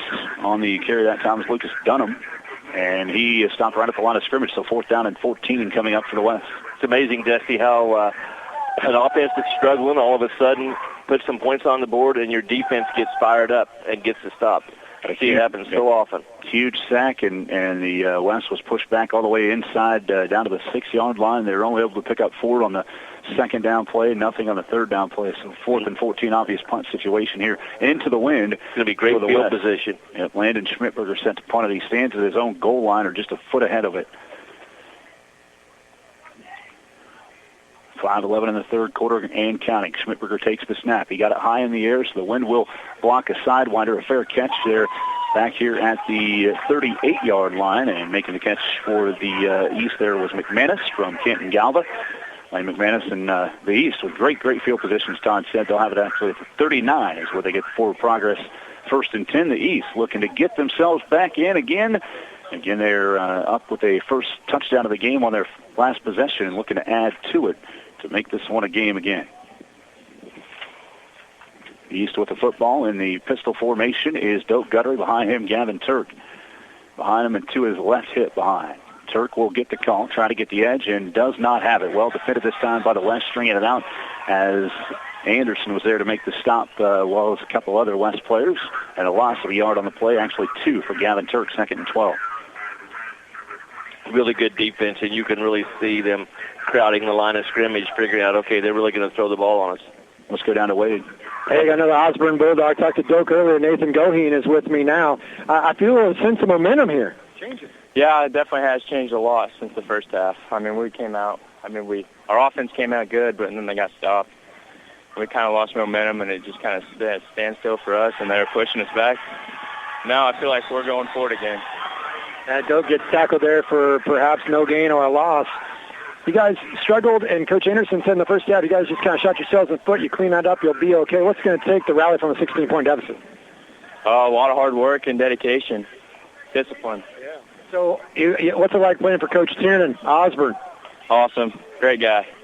I just talked with him. He said run the ball more. Does that surprise you? Nope. I think we've maybe passed 3 times a game, if we're lucky. What's your future plans? Go to Hazen, CK Tech for HVAC.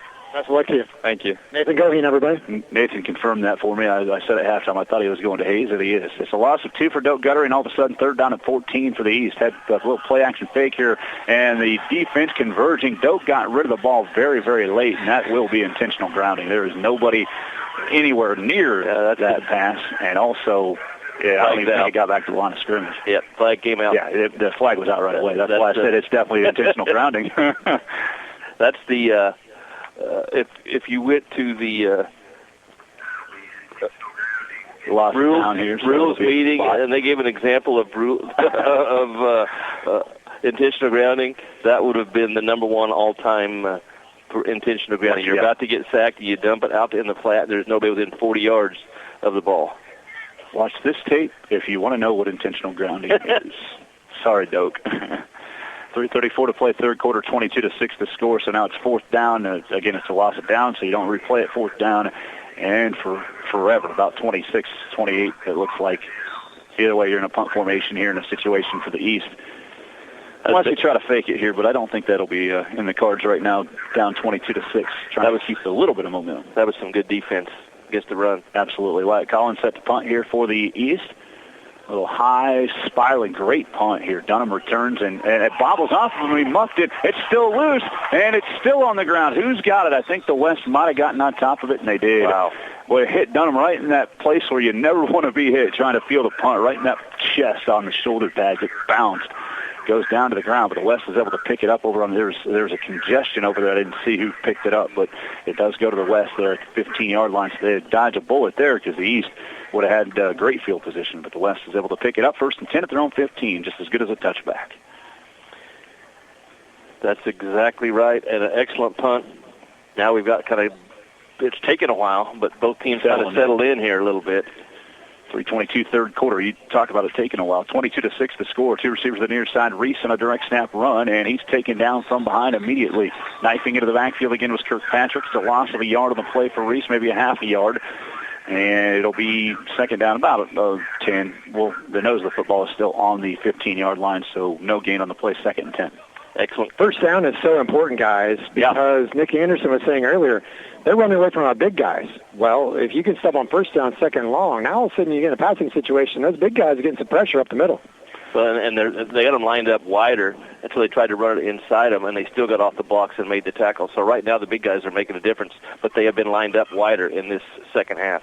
2nd down and 10 for the West. Reese takes the shotgun snap. A double. This is a handoff going to Lang and getting into the backfield yet again. This is Sawyer Dieters with the stop back at the 11-yard line. A 4-yard loss on the play, and it is now 3rd down and 14. You got to set the edge defensively, and if you don't do that, they're going to get to the outside and just kill you with the run game or the pitch and the run. And that's what's happened at the second half. Those big 270, 280-pounders are out wide, and they're stopping the run game inside and outside. Now, all of a sudden, you got 2 guys controlling that.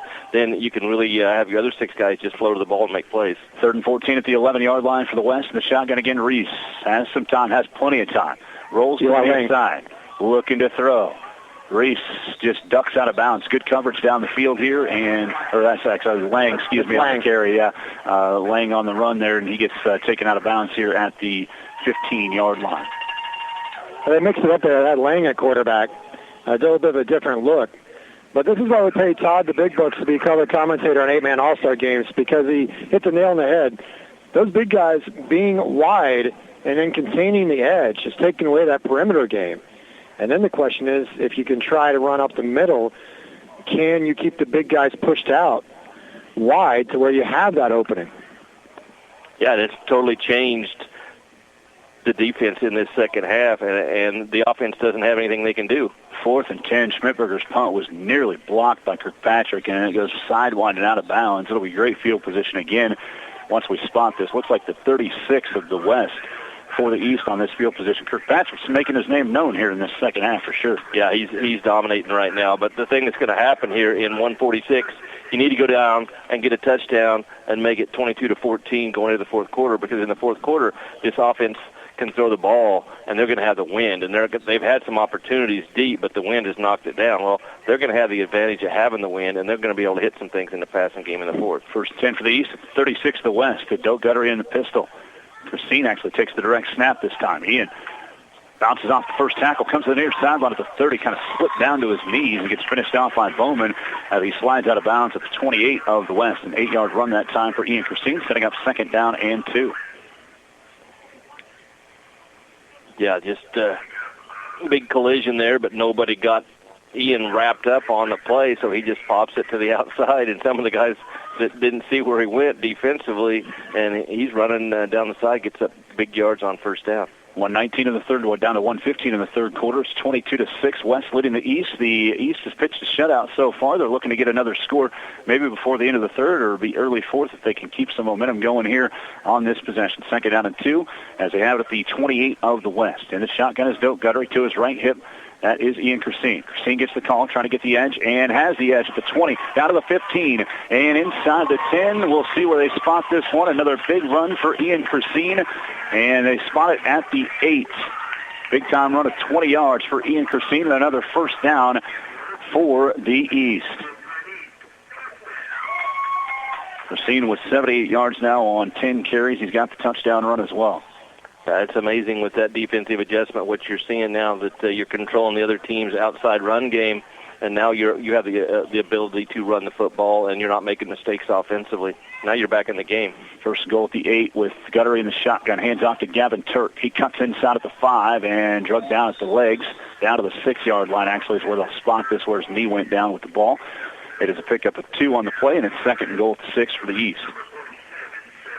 Gavin Turk with 49 yards in the game on 8 carries. Yeah, give the ball to Turk 3 more times, and I think you're going to end up in the end zone.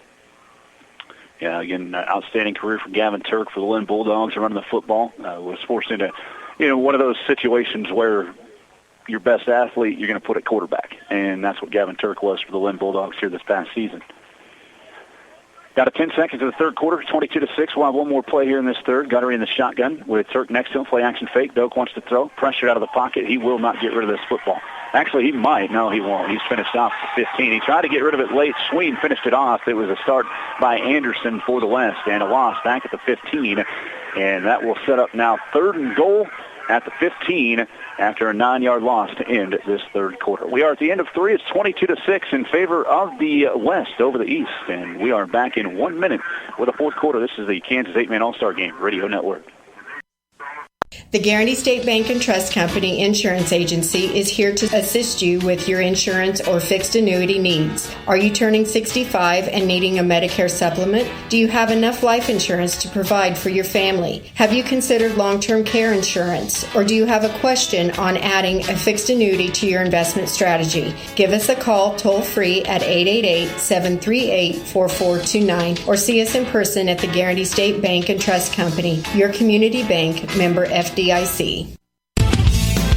Your tire headquarters is Thompson's OK Tire in Beloit. For light truck to car to tractor, if it's a tire you need or if it's tire related, like balancing or repair, stop by Thompson Tire. Plus, they can align your car's front end and save the life of your existing tires. For new tires and wheels, see the staff at Thompson's OK Tire in Beloit, a proud supporter of the Beloit Trojans and the St. John's Tipton Blue Jays. Wishing them good luck this season.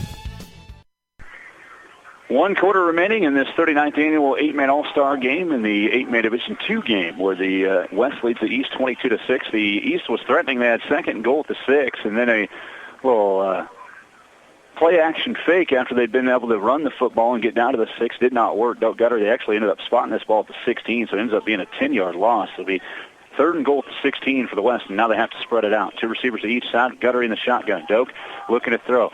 Fires the ball over the middle. It's caught by Bussing. Breaks off a tackle inside the 5 and down to the goal line and into the end zone on the far hash. On 3rd and goal at the 16, it's a 16-yard touchdown pass from Doak Guttery to Grady Bussing, and it is now 22-12 and a very important 2-point attempt coming up for the D2 East. Well, just a huge catch and run because looked like he was going to get tackled about the 5 or 6 yard line and just didn't wrap up, and Bussing just used his athletic ability to get into the end zone because, that second down play looked like it was going to be a huge stop and keep the nice lead, but just a great play by a receiver. That's kind of the summary of today is all the receivers in both games making plays. Bussing a 16-yard touchdown. Now on the 2-pointer, little pop pass over to Collins, I believe, making the catch that time, or was that Bussing again? That was Collins. Collins makes the 2-point catch from Guttery for the big-time 2-point conversion to count this to a 1-possession game with 11:50 to play in the ball game. West 22, East 14. Let's go back to the play that lost 10 yards, final play of the 3rd quarter. Doak Guttery got absolutely annihilated and hit the ground hard on his back. I don't know if his head hit. He was checked out by Steve Schrader, make sure that he was okay.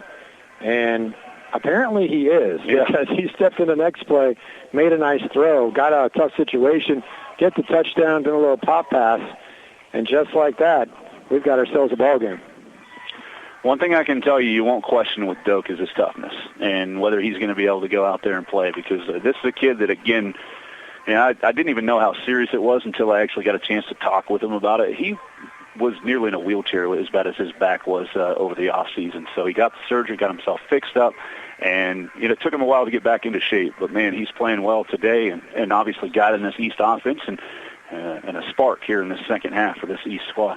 Well, let's see what happens with the West now that they have the wind behind their back with the ability to throw, and that should open up a little bit more of the passing game and maybe a big play in the passing game, which they haven't had, but they've been so close going into the wind with the wind knocking down some of those deep passes that would have been open for touchdowns. Ken Gallus, Leighton Woody has it teed up at the 30 to kick off an end-over-end kick into the wind. It flies out of bounds at the 11-yard line. Mason Baker just lets it bounce out of bounds. So we'll see what the decision is here for the West, whether they want to make them re-kick. With this wind, I probably would make them re-kick with the athletes that are back there and make it a little bit shorter.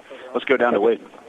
All right, I'm here with another TVL product, Northeast Kansas. They're Hanover Wildcat, Levi Griffith. Okay, you guys have had a lot of success over the years at Hanover, and then a lot of guys before you that played representing Hanover here at the 8-man All-Star Games. Did you talk to any of those former alums to see what to get prepared for? I talked to a couple of them. Talked to Josh Zarbanicki mainly. He was here last year, and so I had a couple good conversations with him about it, and it's been fun.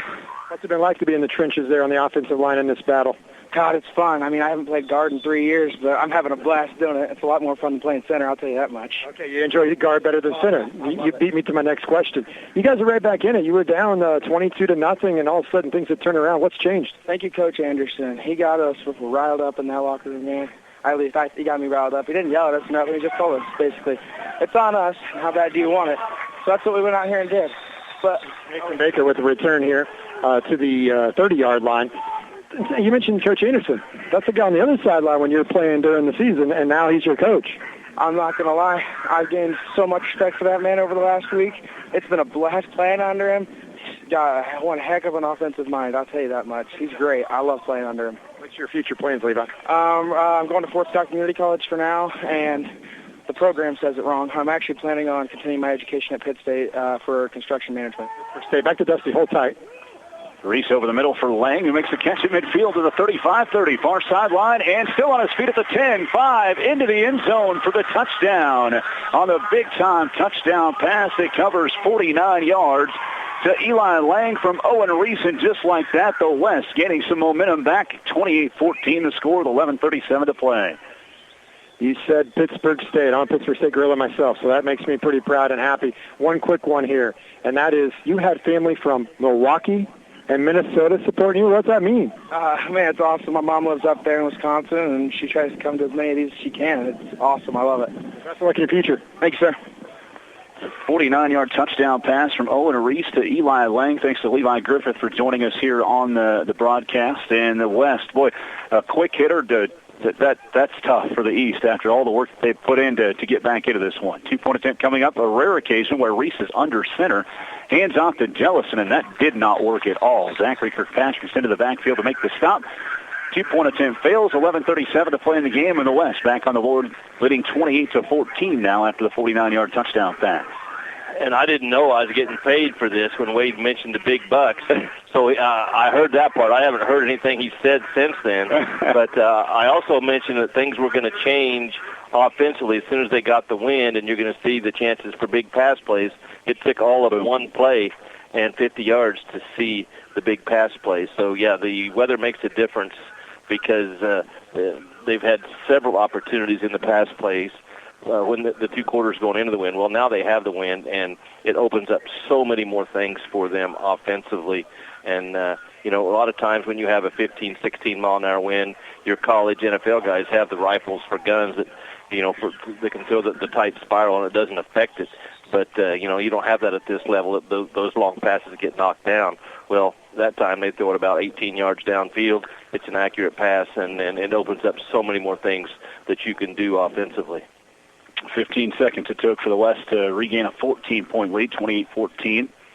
11:37 to play in the contest. The 49-yard touchdown pass from Reese to Lang. And, by the way, Eli Lang has scored all 4 touchdowns for the West. He's approaching that record that Breck Long said, Lang and Long. It's confusing me. Breck Long from Sedan said it was 6 touchdowns.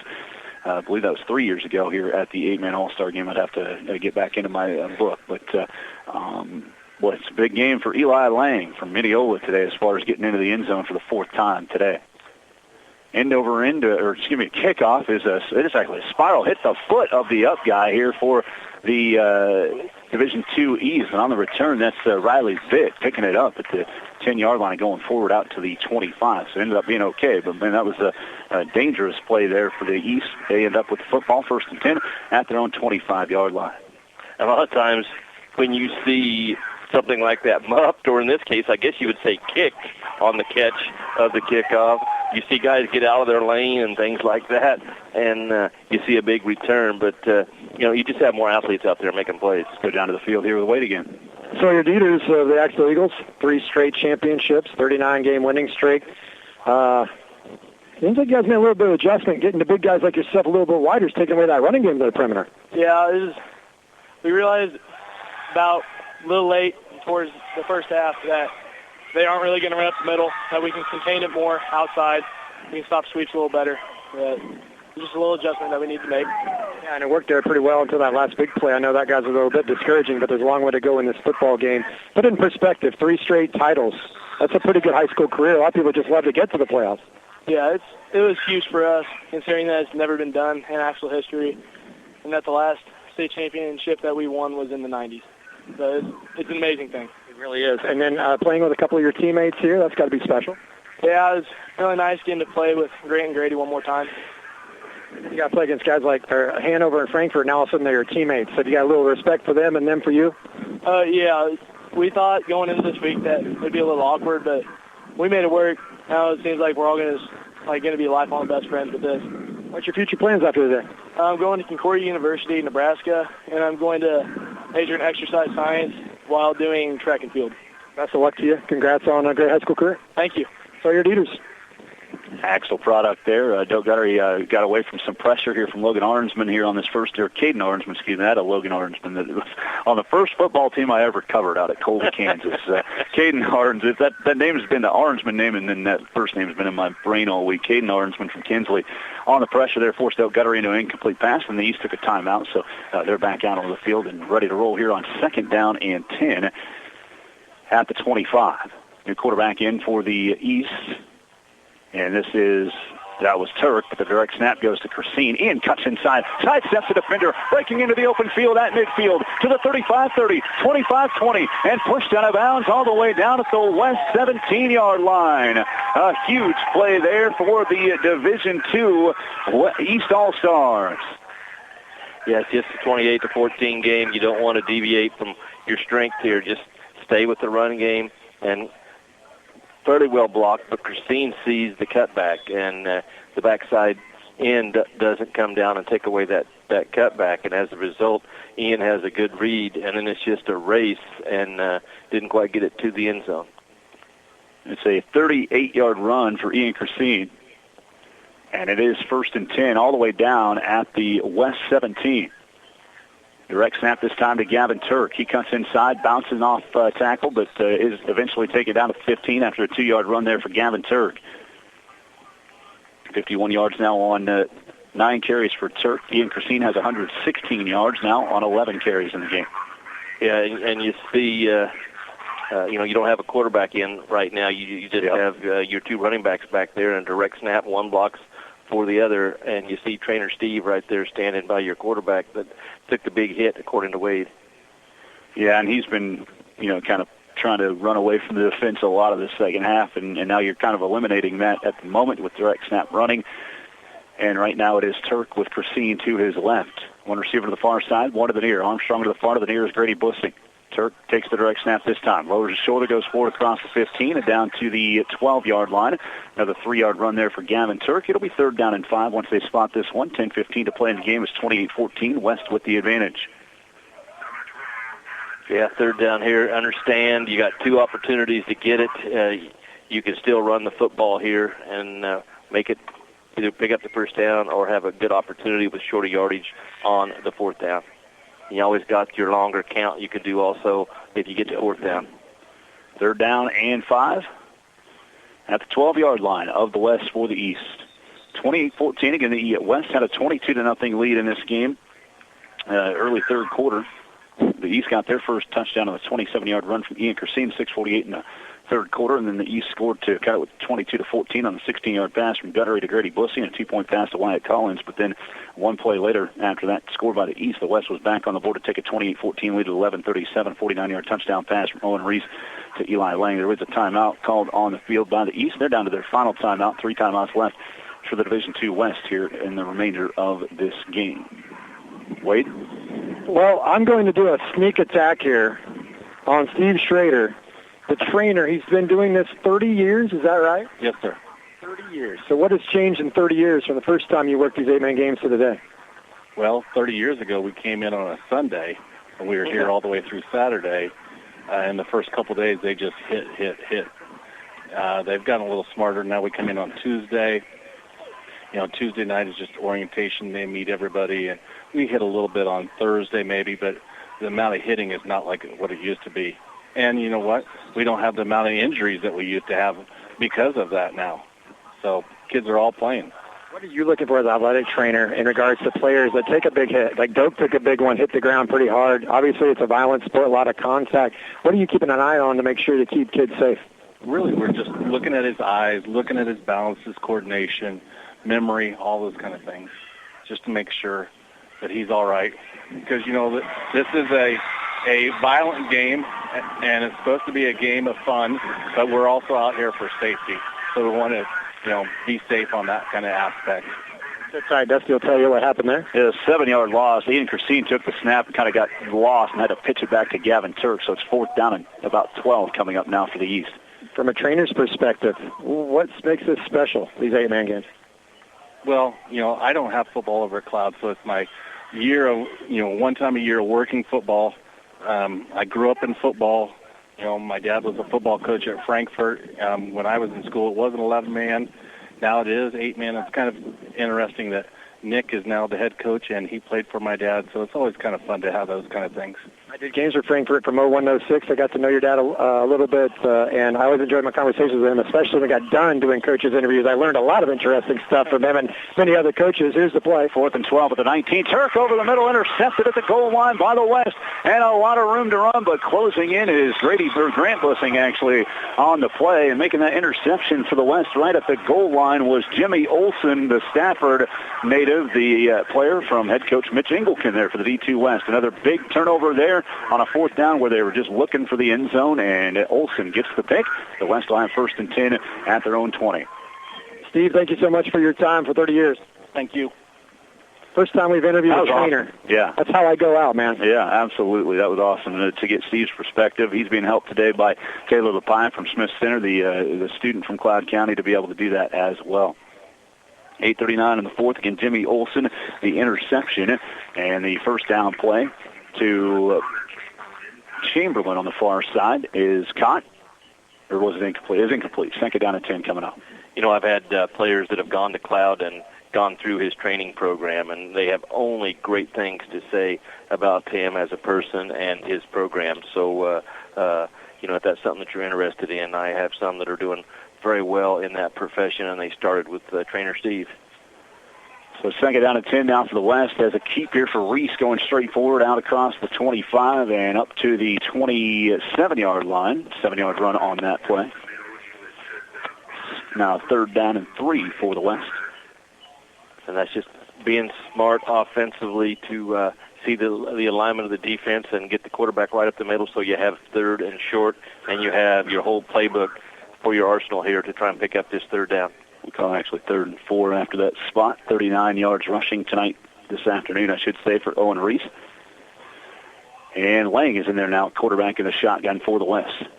This is a keep. Baker with a decent block, but bouncing off of it and making the stop there was Lane McManus. He was not fazed by the block from Baker, and it's a loss of 2 yards. 4th down and 6 coming up. 4th and 5, 4th and 6 for the West. Yeah, that was quite the play because it looked like he was going to get outside of him and just got Lang tripped up enough so he didn't get his shoulders turned up, because if he gets his shoulders turned up, he's going to get the first down. 7:28 and counting in the game, 28-14, West with the lead, and a 4th down and 5. I would expect them to be in a punt formation here. Schmidberger isn't in the game. He's generally the punter, and he is in punt formation, so we expect that to happen here. And back to return here for the East. I believe it was McManus that went back there. It's a wobbly kick. McManus fields at the 14, bounces off the tackle, now trying to change direction and will not at all. Lucas Dunham is there in the open field to make the stop, 16-yard line. It will be 1st and 10 for the West. For the East, with 7 minutes to play in the game, and a West 28-14 advantage. We were talking with Steve Schrader, the trainer, and you're talking about Doak. And I mentioned earlier he got checked out at the end of the 3rd quarter, and then he completed a drive, touchdown pass, 2-point conversion pass. I did wonder a little bit because he was kind of blinking his eyes a little after that 3rd quarter, and he does not have a helmet, so I don't think Doak Godery will play for the rest of this game. Yeah, so that's unfortunate. Doak, again, a guy that has a lot of toughness. He's not going to give up for sure, but now you've kind of changed a little bit how you're approaching things. Brock Armstrong's the quarterback this time for the East. He hands it off. Actually, he did give it to Turk. Gavin went forward for a couple of yards. A good play and out the fake there by Brock Armstrong. Pick up a 2 on the play, 2nd down and 8 after the run by Turk. We'll call it actually 3 yards, second down and 7. Gavin Turk with another nice run there for the East. Yeah, this makes it difficult. You're on a quarterback that hasn't been on the field, and now you need to have some urgency in what you're doing here, and that's really not possible when you don't have snaps in the game, and you're going into the win now. There's just a lot going against you offensively. You just need a break. You need some type of big play here. Armstrong again in the shotgun, and Turk to his left hip. The fake handoff, and the ball's on. No, actually, Turk did keep it that time. He's doing a good job of playing out those fakes. He's faking me out anyway. Turk went forward right to the line of scrimmage, though, no gain on the play, and it's now 3rd down and 7. You know, over the years, guys, we've always talked about the diverse offenses and how they're tough to stop. And you got the pass, you got the run, you got the wide run game, the power, and throwing the ball downfield. And right now, you're just seeing a team that has struggled all day to throw the football. They're going into the wind, and they got a new quarterback out there. You can just see guys attacking the line of scrimmage. Now, on 3rd and long, you would think some type of pass is going to come here. So you got Turk at quarterback now with Ian Christine behind him in the pistol formation. 5:38 to play in the game, 28-14, West with the lead. Turk, late pitch there to Christine, cuts back inside, breaks out the first wave of defenders. He's got enough for a first down into the open field to the 40, to the 35-30, to the 25. A stiff arm all the way inside the 20, and a face mask coming from behind, I believe, for Arnsman from Kinsley on that run play by Christine. That's the 19. Horse collar, okay. Yeah. Horse collar tackle down at the 20-yard line, but a big run from Ian Christine. And it's another cutback by Ian. That's just seeing the field, and that's one of the things that you work on defensively is your backside defense, not over pursuing and coming down the line of scrimmage to take that away, and it didn't happen on that play. And that's why the backside blocking is important, so that you have the ability for your running back to cut back against the grain, and now you're going to set up half the distance, should be about the 10-yard line. Well, Aaronsman saved a touchdown. It was a one-on-one with Christine. And even though he did get a horse collar penalty there, tackling from behind, he did save the touchdown. All that was important is you get him tackled. However it happens, it happens. Don't let him in the end zone. Now you have a chance to get a stop. The 42-yard run is what it ends up being, and then half distance to the goal. It's 1st and goal at the 10. Shotgun snap, pistol snap to Gavin Turk. Cuts inside at the 5, and he's shoulder checked down and picks up yardage inside the 5 down to the 4. Making the stop defensively was Bryson Rathgaber for the D2 West. But that play was just huge, that run, because you didn't have time to run 12, 13 plays, run the football, because you'd have been out of time. Now you're going to score with 4.5 minutes or so to go, and you're going to have time to get the ball back. 4:57 on the clock right now and counting. For a second down, a goal at the 4. Turk again to the pistol. That pitch is tipped out, and Christine just has to cover it up. They'll end up losing yardage back inside or outside the 10 to the 12, an 8-yard loss in the play. Well, Anderson just blew that thing up. I mean, he drilled Turk, and that caused a fumble. They run an option near side, trying to go to Christine, but Anderson came through like he was shot out of a cannon. He's very lucky to have the football right now. Are you saying it's important to set the edge and get a defensive end across the line of scrimmage? That is very important. That's what happens when you don't. Yeah.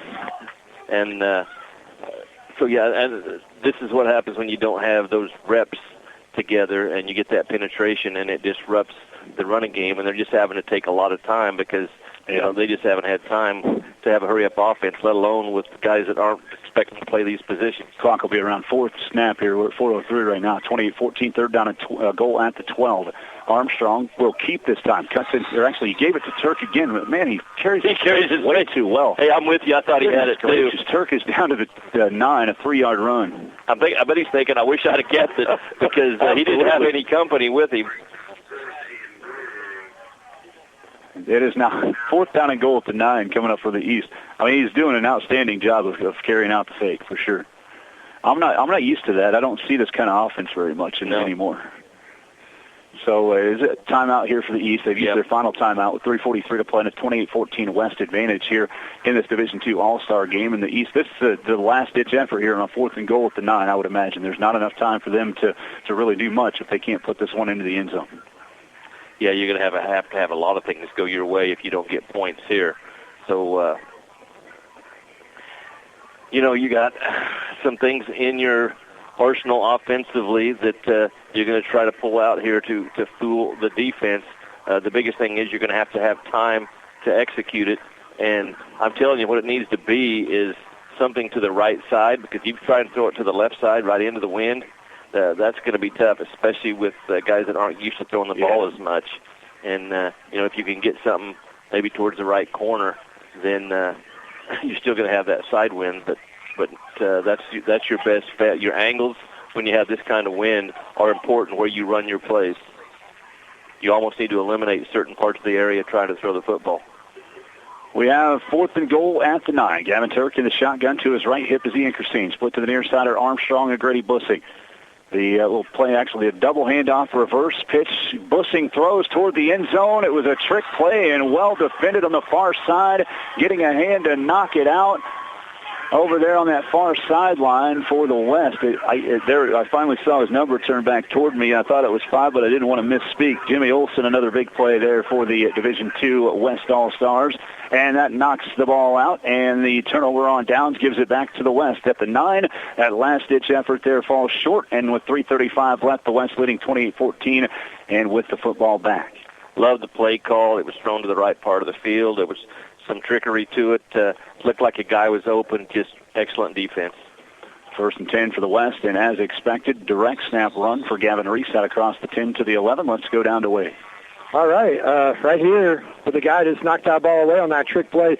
Jimmy Olsen had a big interception earlier as well that was gigantic in this contest from Stafford High School. Well, first of all, you're playing for your high school coach, and then he's here as your head coach of the All-Star game. What's that relationship been like for you? It's been fun. Coach is a good guy. Really fun to, be coached by him. It's great. How many times a day this week did he remind everybody he holds a single game record for rushing an 8-man game? I think only once, but he made sure we knew about it. Tell me about the plays that you made, the interception and that last one. So other teams may feel like, they're down and out, but when we get in their red zone, we feel like we can just keep punching and stopping, and that's exactly what we've done here today. And one of your assistant coaches said, I just heard him, he said, they're not in till they're in. Let's let Dusty call the play here. That put shovel pass again to Mason Baker, getting the edge outside the 15 to the 17 with a pickup there. That'll set up 3rd down about 1. How often does the mentality of the coaches rub off on the players? Every play. It's great. What are your future plans? Hutch to be an electrician. Best of luck with that, and thanks for congratulations on making an All-Star game. Thanks for having me. Jimmy Olsen of Stafford, big plays on defense. Absolutely, a huge game from him, and 2 major stops here in this second half with the interception and then the well-designed, reverse pass that he was able to be on and knock loose. We now have 3rd down and 1 for the West, clock down to 2:37 in the game, and the direct snap straightforward run here for the West squad as taking it forward for a pickup of a 1st down to the 20-yard line, a 3-yard run there for Owen Reese, and it's another 1st down for the Division II West All-Stars.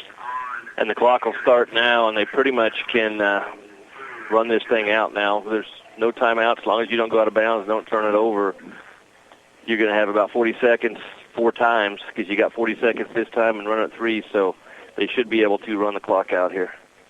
1st and 10 for the West right at the 20-yard line. Clock's at 2:20 right now. Again, they take the time and wait till that back judge will start counting things down. Impressive performance today from the West, and they were able to really get things going early in this one. Jellison will get the carry here on a handoff from Reese. That nice power run from the South Central product going past the 25 to the 27. 7-yard run on the first carry of the game for Isaiah Jellison for South Central, for the Division II West from South Central. And it's now 2nd down and 3. Yeah, you got to love some of these kids that, as you said earlier, maybe were the receivers or had tons of yards rushing, and then they're playing another position. And then here with 2 minutes to go, he gets to run the football for the first time. Jellison, again, from South Central, is going to be an athletic trainer and entrepreneur. He ran for 814 yards here this past season for the Timberwolves. 2nd down, about 3.5. Jellison gets the carry again, bounces off one tackle, gets to the outside. You want to stay in bounds on that far side. He's drug out of bounds, I believe, there on the far side, out across the 40 to the 37-yard line. A great run there by Jellison. It covers 16 yards, but it does stop the clock with 1:21 remaining. But it's a 1st down. He's got some quick little juke step and to the outside, and he's down the sideline and makes the defender miss. And you get late in the game and you're a little fatigued defensively, and all of a sudden you got a fresh, quick back that you're trying to tackle. Like, where'd he go? I don't know if I don't think that Mitch is a math teacher, but I hope he knows math right now. 1:21 to go. Should be kneeling at time. But it's an all-star game, and the guys want to run the ball. Very fair. Stepping under center, Owen Reese. And they're running the ball. They give it to Jellison. He goes forward again to the 34, maybe the 30. Yeah, we'll call it 34, another 2-yard pickup there. That was actually not Jellison. That was 69 out of the backfield that time. Bryson Rathgaber on the carry, his first of the game. Only need one more snap. Yep. 1:04 to play and counting. 28-14. West will get a sweep this year. West took the first game 50-42. They lead this one 28-14, under a minute to play at 54 seconds. So a few different guys getting an opportunity to play offensively here for the West that Mitch Engelken is allowing. Engelken, 2 years at Stafford after a year as an assistant coach at Osborne. Prior to that, he was at Axel as an assistant coach as well at times. He went 10-8 at Stafford. Handoff here one more chance for a new guy to get a carry here for the West. And I believe that was Schmidberger out of the backfield this time. And it was. He gets his first carry in the 8-man All-Star game, and it goes for a pickup of a yard. 3rd down and 8 will be coming up. Actually, no gain on that carry, but it doesn't matter. Down to 20 seconds, and the West has just let this clock run out. Mitch Engelken, by the way, will be headed out to Johnson Brock, Nebraska, or up to Johnson Brock, Nebraska, to coach. So his final game in the state of Kansas as a coach and as a head coach for the D2 West, and his team wins today by a final of 28-14 as the clock does run out on a victory for the Division II West All-Stars. 28-14 the final in favor of the D2 West. As the All-Stars, the West, they outscored the East. Actually, this second half was definitely a better half. It was 22-0 start of the third quarter, 14-0 at halftime. It ended up being a 14-14 tie in the second half. But in the end, the West wins it 28-14. We'll go ahead and take a 2-minute timeout here, and when we come back, we'll be on the field with some coaches here in our post-game show, give you the final numbers. Again, the West sweeps the D1 winning 50-42. D2 West wins 28-14. We are back in 2 minutes. This is the 8-Man All-Star Game Radio Network. Remus Farms in Concord City is a proud supporter of the area athletes in this year's 8-Man All-Star Games. They want to congratulate all the players on a great career. Remus Farms Chemical and Fertilizer is your wholesale fertilizer dealer in Kansas. They wish the best to all the young men playing in today's games and give a special shout-out to the athletes from North Central Kansas, including Lakeside's Ian Christine, Nathan Goheen and Doak Guttery of Osborne, and Chancellor Mark from St. John's Tipton. Good luck, All-Stars, from Remus Farms LLC in Concord City. Success is not given. It has to be earned. It takes grit, a relentless pursuit of your passion, the courage to commit to the daily grind to perfect the skills needed to become a leader in your field. The path to success is different for everyone, but those with grit stand out from the crowd. And at NCK Tech, you can too. They train you, test you, and give you the tools to be successful. All you need is a place to grow your grit. Visit nckTC.edu and learn more. Schedule a campus visit today. Grow your grit. NCK Tech.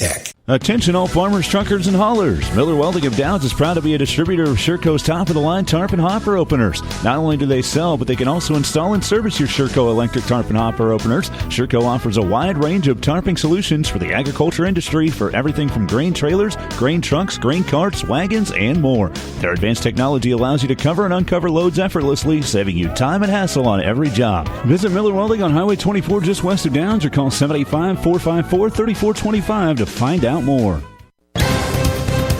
For the latest news, standings, and schedules for your favorite high school teams, visit ncksports.com, your home on the web for high school sports involving the North Central Activities Association, Northern Plains League, plus Smith Center and Concordia.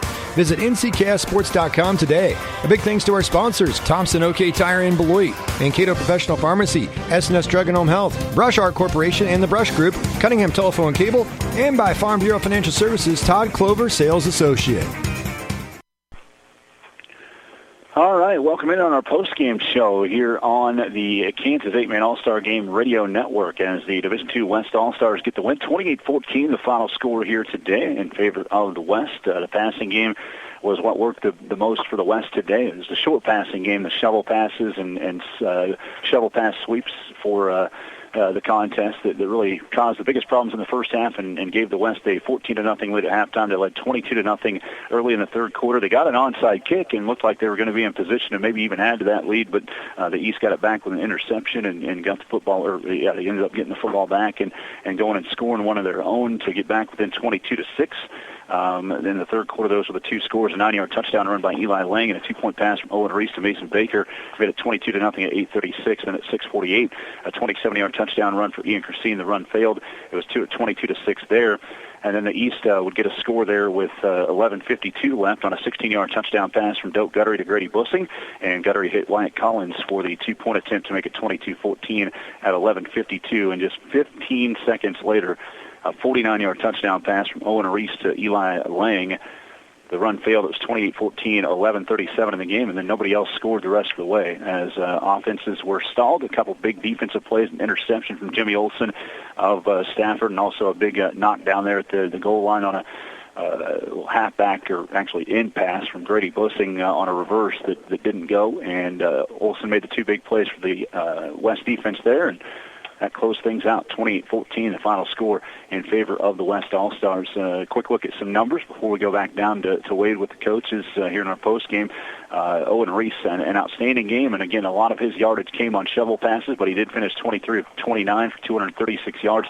He had 2 touchdowns, 3 interceptions, or actually 4 interceptions in the game, and 3 of them from Grayson Shoemaker on his own from Lebo, and then another one from Olsen that we mentioned there late in the game. So I actually need to add one more incompletion to make it 23 of 30 for Owen Reese, 236 yards, 2 touchdowns in the contest. His top target was Mason Baker from Thunder Ridge, who had 14 catches for 113 yards, and then also Eli Lang with 5 catches for 88 yards in the game for the West squad as well. So look at how things went for the Division II West in that passing game. Just rounding out the offensive numbers for the West, Lang had 1 pass attempt that was incomplete, so that wraps up passing numbers. As far as the ground game was concerned, there wasn't a lot here for the Division II West, but leading the way was Owen Reese. When they wanted power sets, he had 14 carries for 44 yards, 24 yards on 2 carries for Isaiah Jellison there late in the game.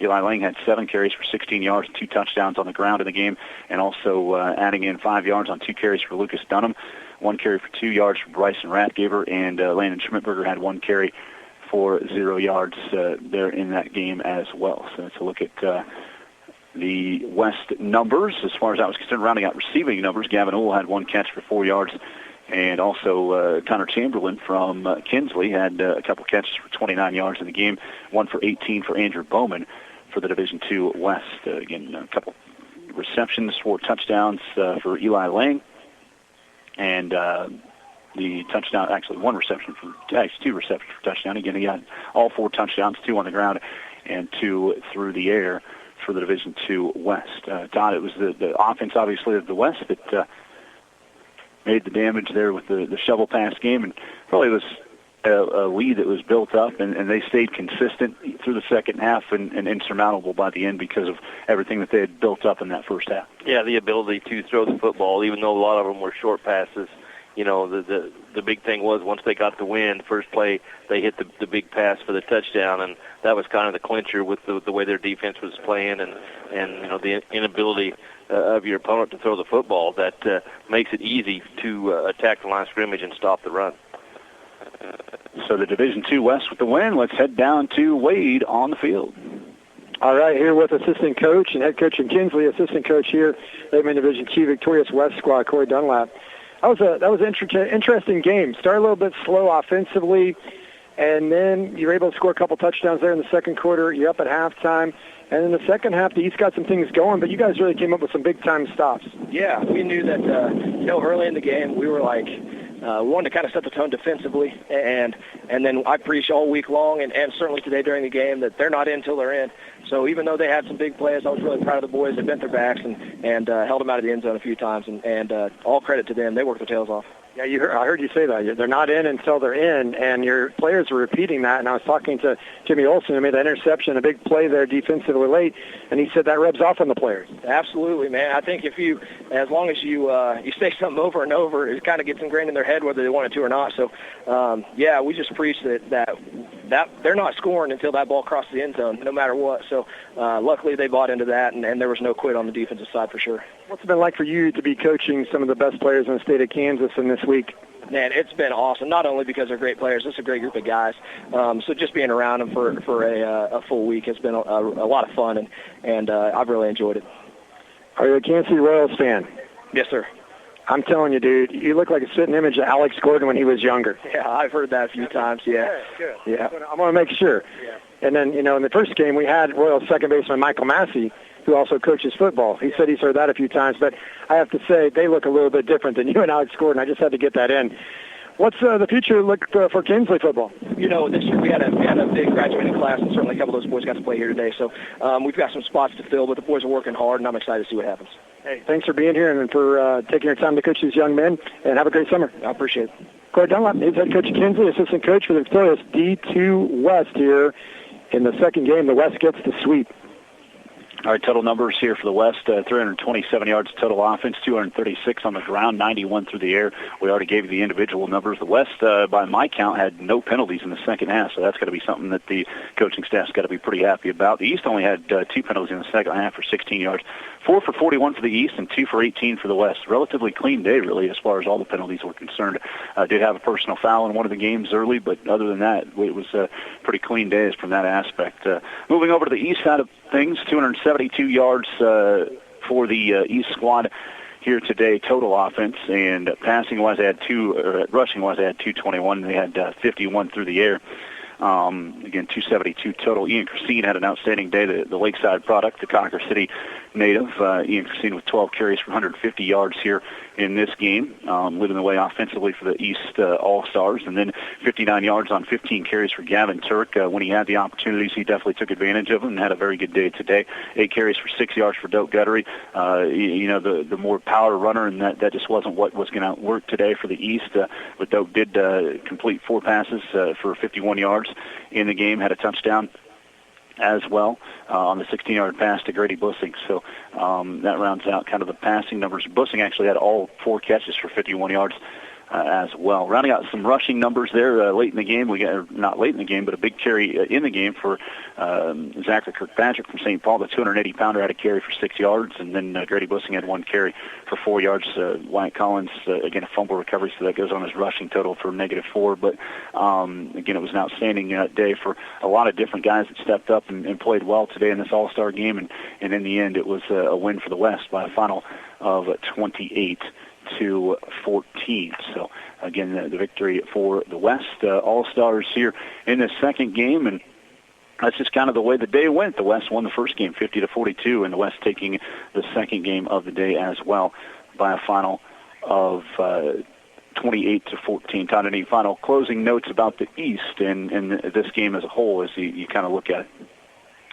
Well, the thoughts, much better second half. They just really hurt themselves in the first half with seemed like each drive either had a penalty or a snap or a fumble or something that set them back. And offensively, what they needed to do was establish some type of power run game. And their possessions in the first half, they simply were not able to do that because of the mistakes, as Coach said at halftime, shooting themselves in the foot. And they played so much better in the second half and got things going a little bit. And then you don't have your quarterback that's played the entire ball game, and that limits you. And as a result, other than Christine with a couple of big runs, then in the fourth quarter it was hard to sustain any offense at that point. So that's how it came out. The West winning 28-14 here in this Division II All-Star game. The West again getting the sweep, winning the first game by a final of 50-42, and the West winning the second game 28-14. Wade, any final thoughts from you here on this second game? Yeah. It was a great day, and the weather cooperated. First game was kind of more of a marathon, but a very entertaining marathon. Absolutely. 92 points, 932 yards. Saw a couple quarterbacks that were very accurate, nice touch. They both could run the football. And we saw a lot of terrific catches by receivers. We saw all-stars making all-star plays against other all-stars, and that's what the all-star games are about. How many times do we do games over the years, guys, where one game is kind of polar opposite of the other, where it's a whole different game? And that's the great thing about, it's never great to pay, but when you pay to get into a game, and today you got 2 for the price of 1, you can watch one game, and whether you like that style or not, the good news is if you stick around with the second, it's either going to get better or it's going to get worse, depending on if you really like the first game. The second game was more of a physical game. It was more in the trenches. And talking to a few people, they thought both teams could have ran the ball even more than they did. Sometimes maybe they threw the ball a little bit more than they should have. But defenses made some plays, some interceptions, and then give credit to the East in the second game for battling back and making it a ball game, much like we saw in the first game earlier today. Because when you're an all-star, I don't care if it's an exhibition game, doesn't count toward the playoffs to try to make a state championship appearance. You're competitive, and you don't want to be embarrassed. You want to win, and you don't care if it's 28-0 or if it's 28-26. A big thank you to all the coaches that volunteer their time to be here each and every year. to work with these kids and then develop relationships with these kids, sometimes coaching against them during the regular season, and now they're on their team. A big thank you to the players themselves for putting themselves out there after not playing football since October or November. And then a big thanks to all the support system that all these players have. I can guarantee you, if you interviewed every single one of these players and coaches, they would mention their support system, whether it's their wife as a coach, whether it's parents as players and coaches. We saw yesterday people that came all the way from Milwaukee, Wisconsin, Minneapolis, Minnesota, Kearney, Arizona, to support these kids. The city of Beloit needs to understand, and I think more and more people do since we started being part of this coverage in 2009, that this is a unique, one-of-a-kind thing. And of all places, Beloit, Kansas, a small community of about 3,500 people, host this game or games and have from the very beginning. And so we need to appreciate the opportunity. The players do, the coaches do, and I hope the community of Beloit appreciates that as well. And a big thank you to all of the people behind the scenes, led by Dave Dubert, the chairman. You got Hannah Bowers with the Chamber of Commerce, and so many other people, all the organizations. You know, special shout-out to Barb and Charles Axtell. They've been doing this for years. And they're successors to a lot of these people as well, and they've had to hand the torch to others. Without all of these people, I mean, you got young kids running the chains. Yep. You know, and they get an experience. And then later on, you know what's amazing? Some of those kids become 8-man All-Stars, and they're actually playing the game. And it means even more to them because they were a part of it years ago. And then lastly, what I want to say in closing is I want to thank all of the listeners for 8-man All-Star Games. I want to thank everyone that was responsible for giving our stations a chance to be a part of 8-man All-Star Games, and hopefully we can be doing these in the future as well. And that's the plan. I will no longer be a part of that. But we've been a part of this now for 16 years. I've covered 14 games. And you may say, well, where's the missing 2? One, COVID. Didn't have one. And the first one, I didn't get a call even though I was ready to call because my wife decided to have a baby. Of course, it's mine, of course, too.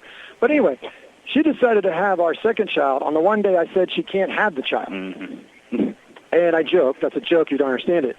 Because he was life-watched to Kansas City and nearly died.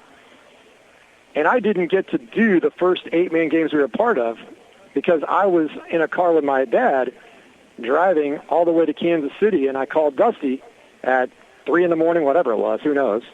And one of the few times you expect Dusty to answer his phone at that time of day, but he did. Didn't complain, didn't whine, didn't bellyache, said, whatever you need, boss. And he did everything he needed to do. And that's just grown. And Todd, I remember that first year, he knew something was wrong, and he contacted me and said, I don't know what to tell you, man, but as a friend, I just want to say we're here for you, whatever you need. And that meant a lot, and I'll never forget that. So the very first 8-man games we were involved in 2009 was probably the most stressful games we ever did, and I wasn't even here for that, but I was stressed in different ways. Absolutely. And you guys just simply picked up the football as if it was fumbled by me, and you ran it in the end zone for a touchdown. And so I appreciate everything that you two have done all these years. Todd rearranging his schedule to be here for color commentary. Appreciate Dusty. Dusty does so much work in the 8-man All-Star Game week. You don't even have any idea, ladies and gentlemen. Puts in tons of hours, extra time, helps put information on 8manallstars.com. He prepares for the games. He is the backbone of the coverage of 8-man All-Star Games, and it is the best coverage without any question in the entire state of Kansas to cover 8-man All-Star Games. And so I give him a ton of credit because he's put in the work, and he should get that acknowledgement. And I want to thank all the people that have helped us over the years, whoever's on the sideline, filled in, helped out for us in any which way. And I also want to thank all those people that have listened to 8-man All-Star Games or listened to the radio in general. I'm telling people all this that they don't know is that this is my last 8-man All-Star Games. At least I believe so. Unless you guys are in such a pinch you can pay me a ton of money, then maybe I will be here next year. But this will be my last 8-man All-Star Games as a member of Katy Country 94. But I want to thank everybody for giving me the opportunity to be a part of these special games because even though we're not on the field, we like to think that we make a contribution behind the scenes with our radio coverage. We've done some video streams in the past and all the other things we put on the internet. And we've also, and I'm very proud of this, we have established an 8-man All-Star Game radio network with multiple affiliates in different stations across the state of Kansas. And so this game deserves as much attention as any other All-Star game, and we've been able to provide that by growing this network and getting some stations on board and people listening to an affiliate at Iola or McPherson or Hutchinson or Belleville or Marysville or Norton or Glen Elder, Beloit, Kansas. So I think we've done our part. I think we've grown these games in our own way, and we're proud of those accomplishments and proud of all the work we put in. But at the same time, none of that is possible without all the other people that I referenced earlier. So I just want to thank everybody for letting us be a part of the 8-Man All-Star Games all the way back to 2009. Very well said, Wade. I'll have some parting shots, too, here, but do want to address a couple other things that we want to send out to. Wade mentioned Dave Dubert, the Kansas 8-Man Association, Hannah Bowers, the Beloit Area Chamber of Commerce, Mandy Fincham with the Mitchell County Convention and Tourism, Beloit Rotary Club, Beloit Lions Club, Beloit Knights of Columbus for helping put on these games, Beloit Junior Senior High School for their help throughout the week, the City of Beloit, Rodney Paulin and the staff for putting together an outstanding football field to play on today.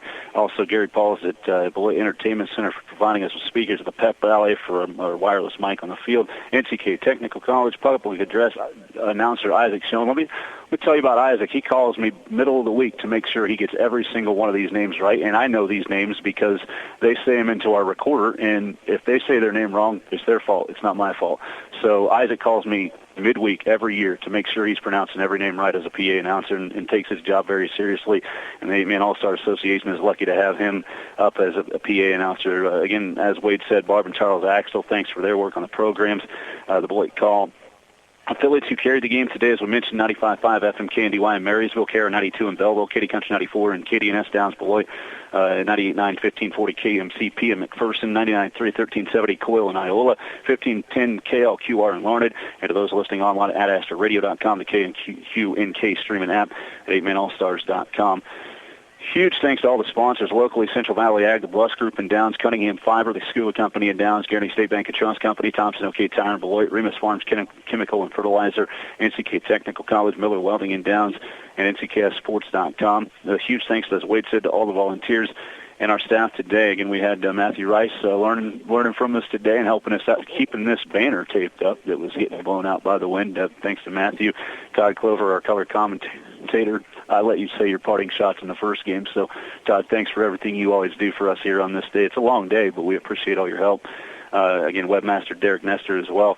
And I'm not going to be like Todd and say my final goodbyes to Wade yet, because I'll have more time to do that. But what I do want to say is that Wade worked tirelessly trying to get these games on our stations, and without him doing that, we would not have what we have right now. And it took forward-thinking people that took over this 8-Man All-Star Game to agree with Wade that we could make something big here. And Wade's proud of the network, but without the groundwork that he put in to get us on the air back in 2009, we're not here for 16 years and doing these games. So obviously we appreciate Wade and everything that he put in to get us on the air at Katy Country 94. And as he said, the goal would be moving forward to keep these games on Katy Country 94 and keep this 8-Man All-Star Network going. So, again, I'm not saying my goodbyes to Wade yet because I'm not prepared for that at all. The 39th annual 8-Man All-Star Division II game is in the books. The final score, the Division II West winning 28-14 over the East. West gets to sweep. The West won the D1 game 50-42. For complete information on these 8-Man All-Star games, visit 8manallstars.com at some point, either later tonight or in the morning, or at some point we'll have recaps of these games. And again, we thank you for tuning in to the 8-Man All-Star Game Radio Network. We'll talk to you again next June, the 40th annual 8-Man All-Star Games from Trojan Field in Beloit. Until then, a good afternoon. This is Dusty Donis from Beloit, Kansas. Thanks for tuning in to the 8-Man Division II All-Star Game on the 8-Man All-Star Game Radio Network. We hope you've enjoyed all of today's action from the 8-Man All-Star Game. This has been a production of Durkin Communications and the 8-Man All-Star Game Radio Network.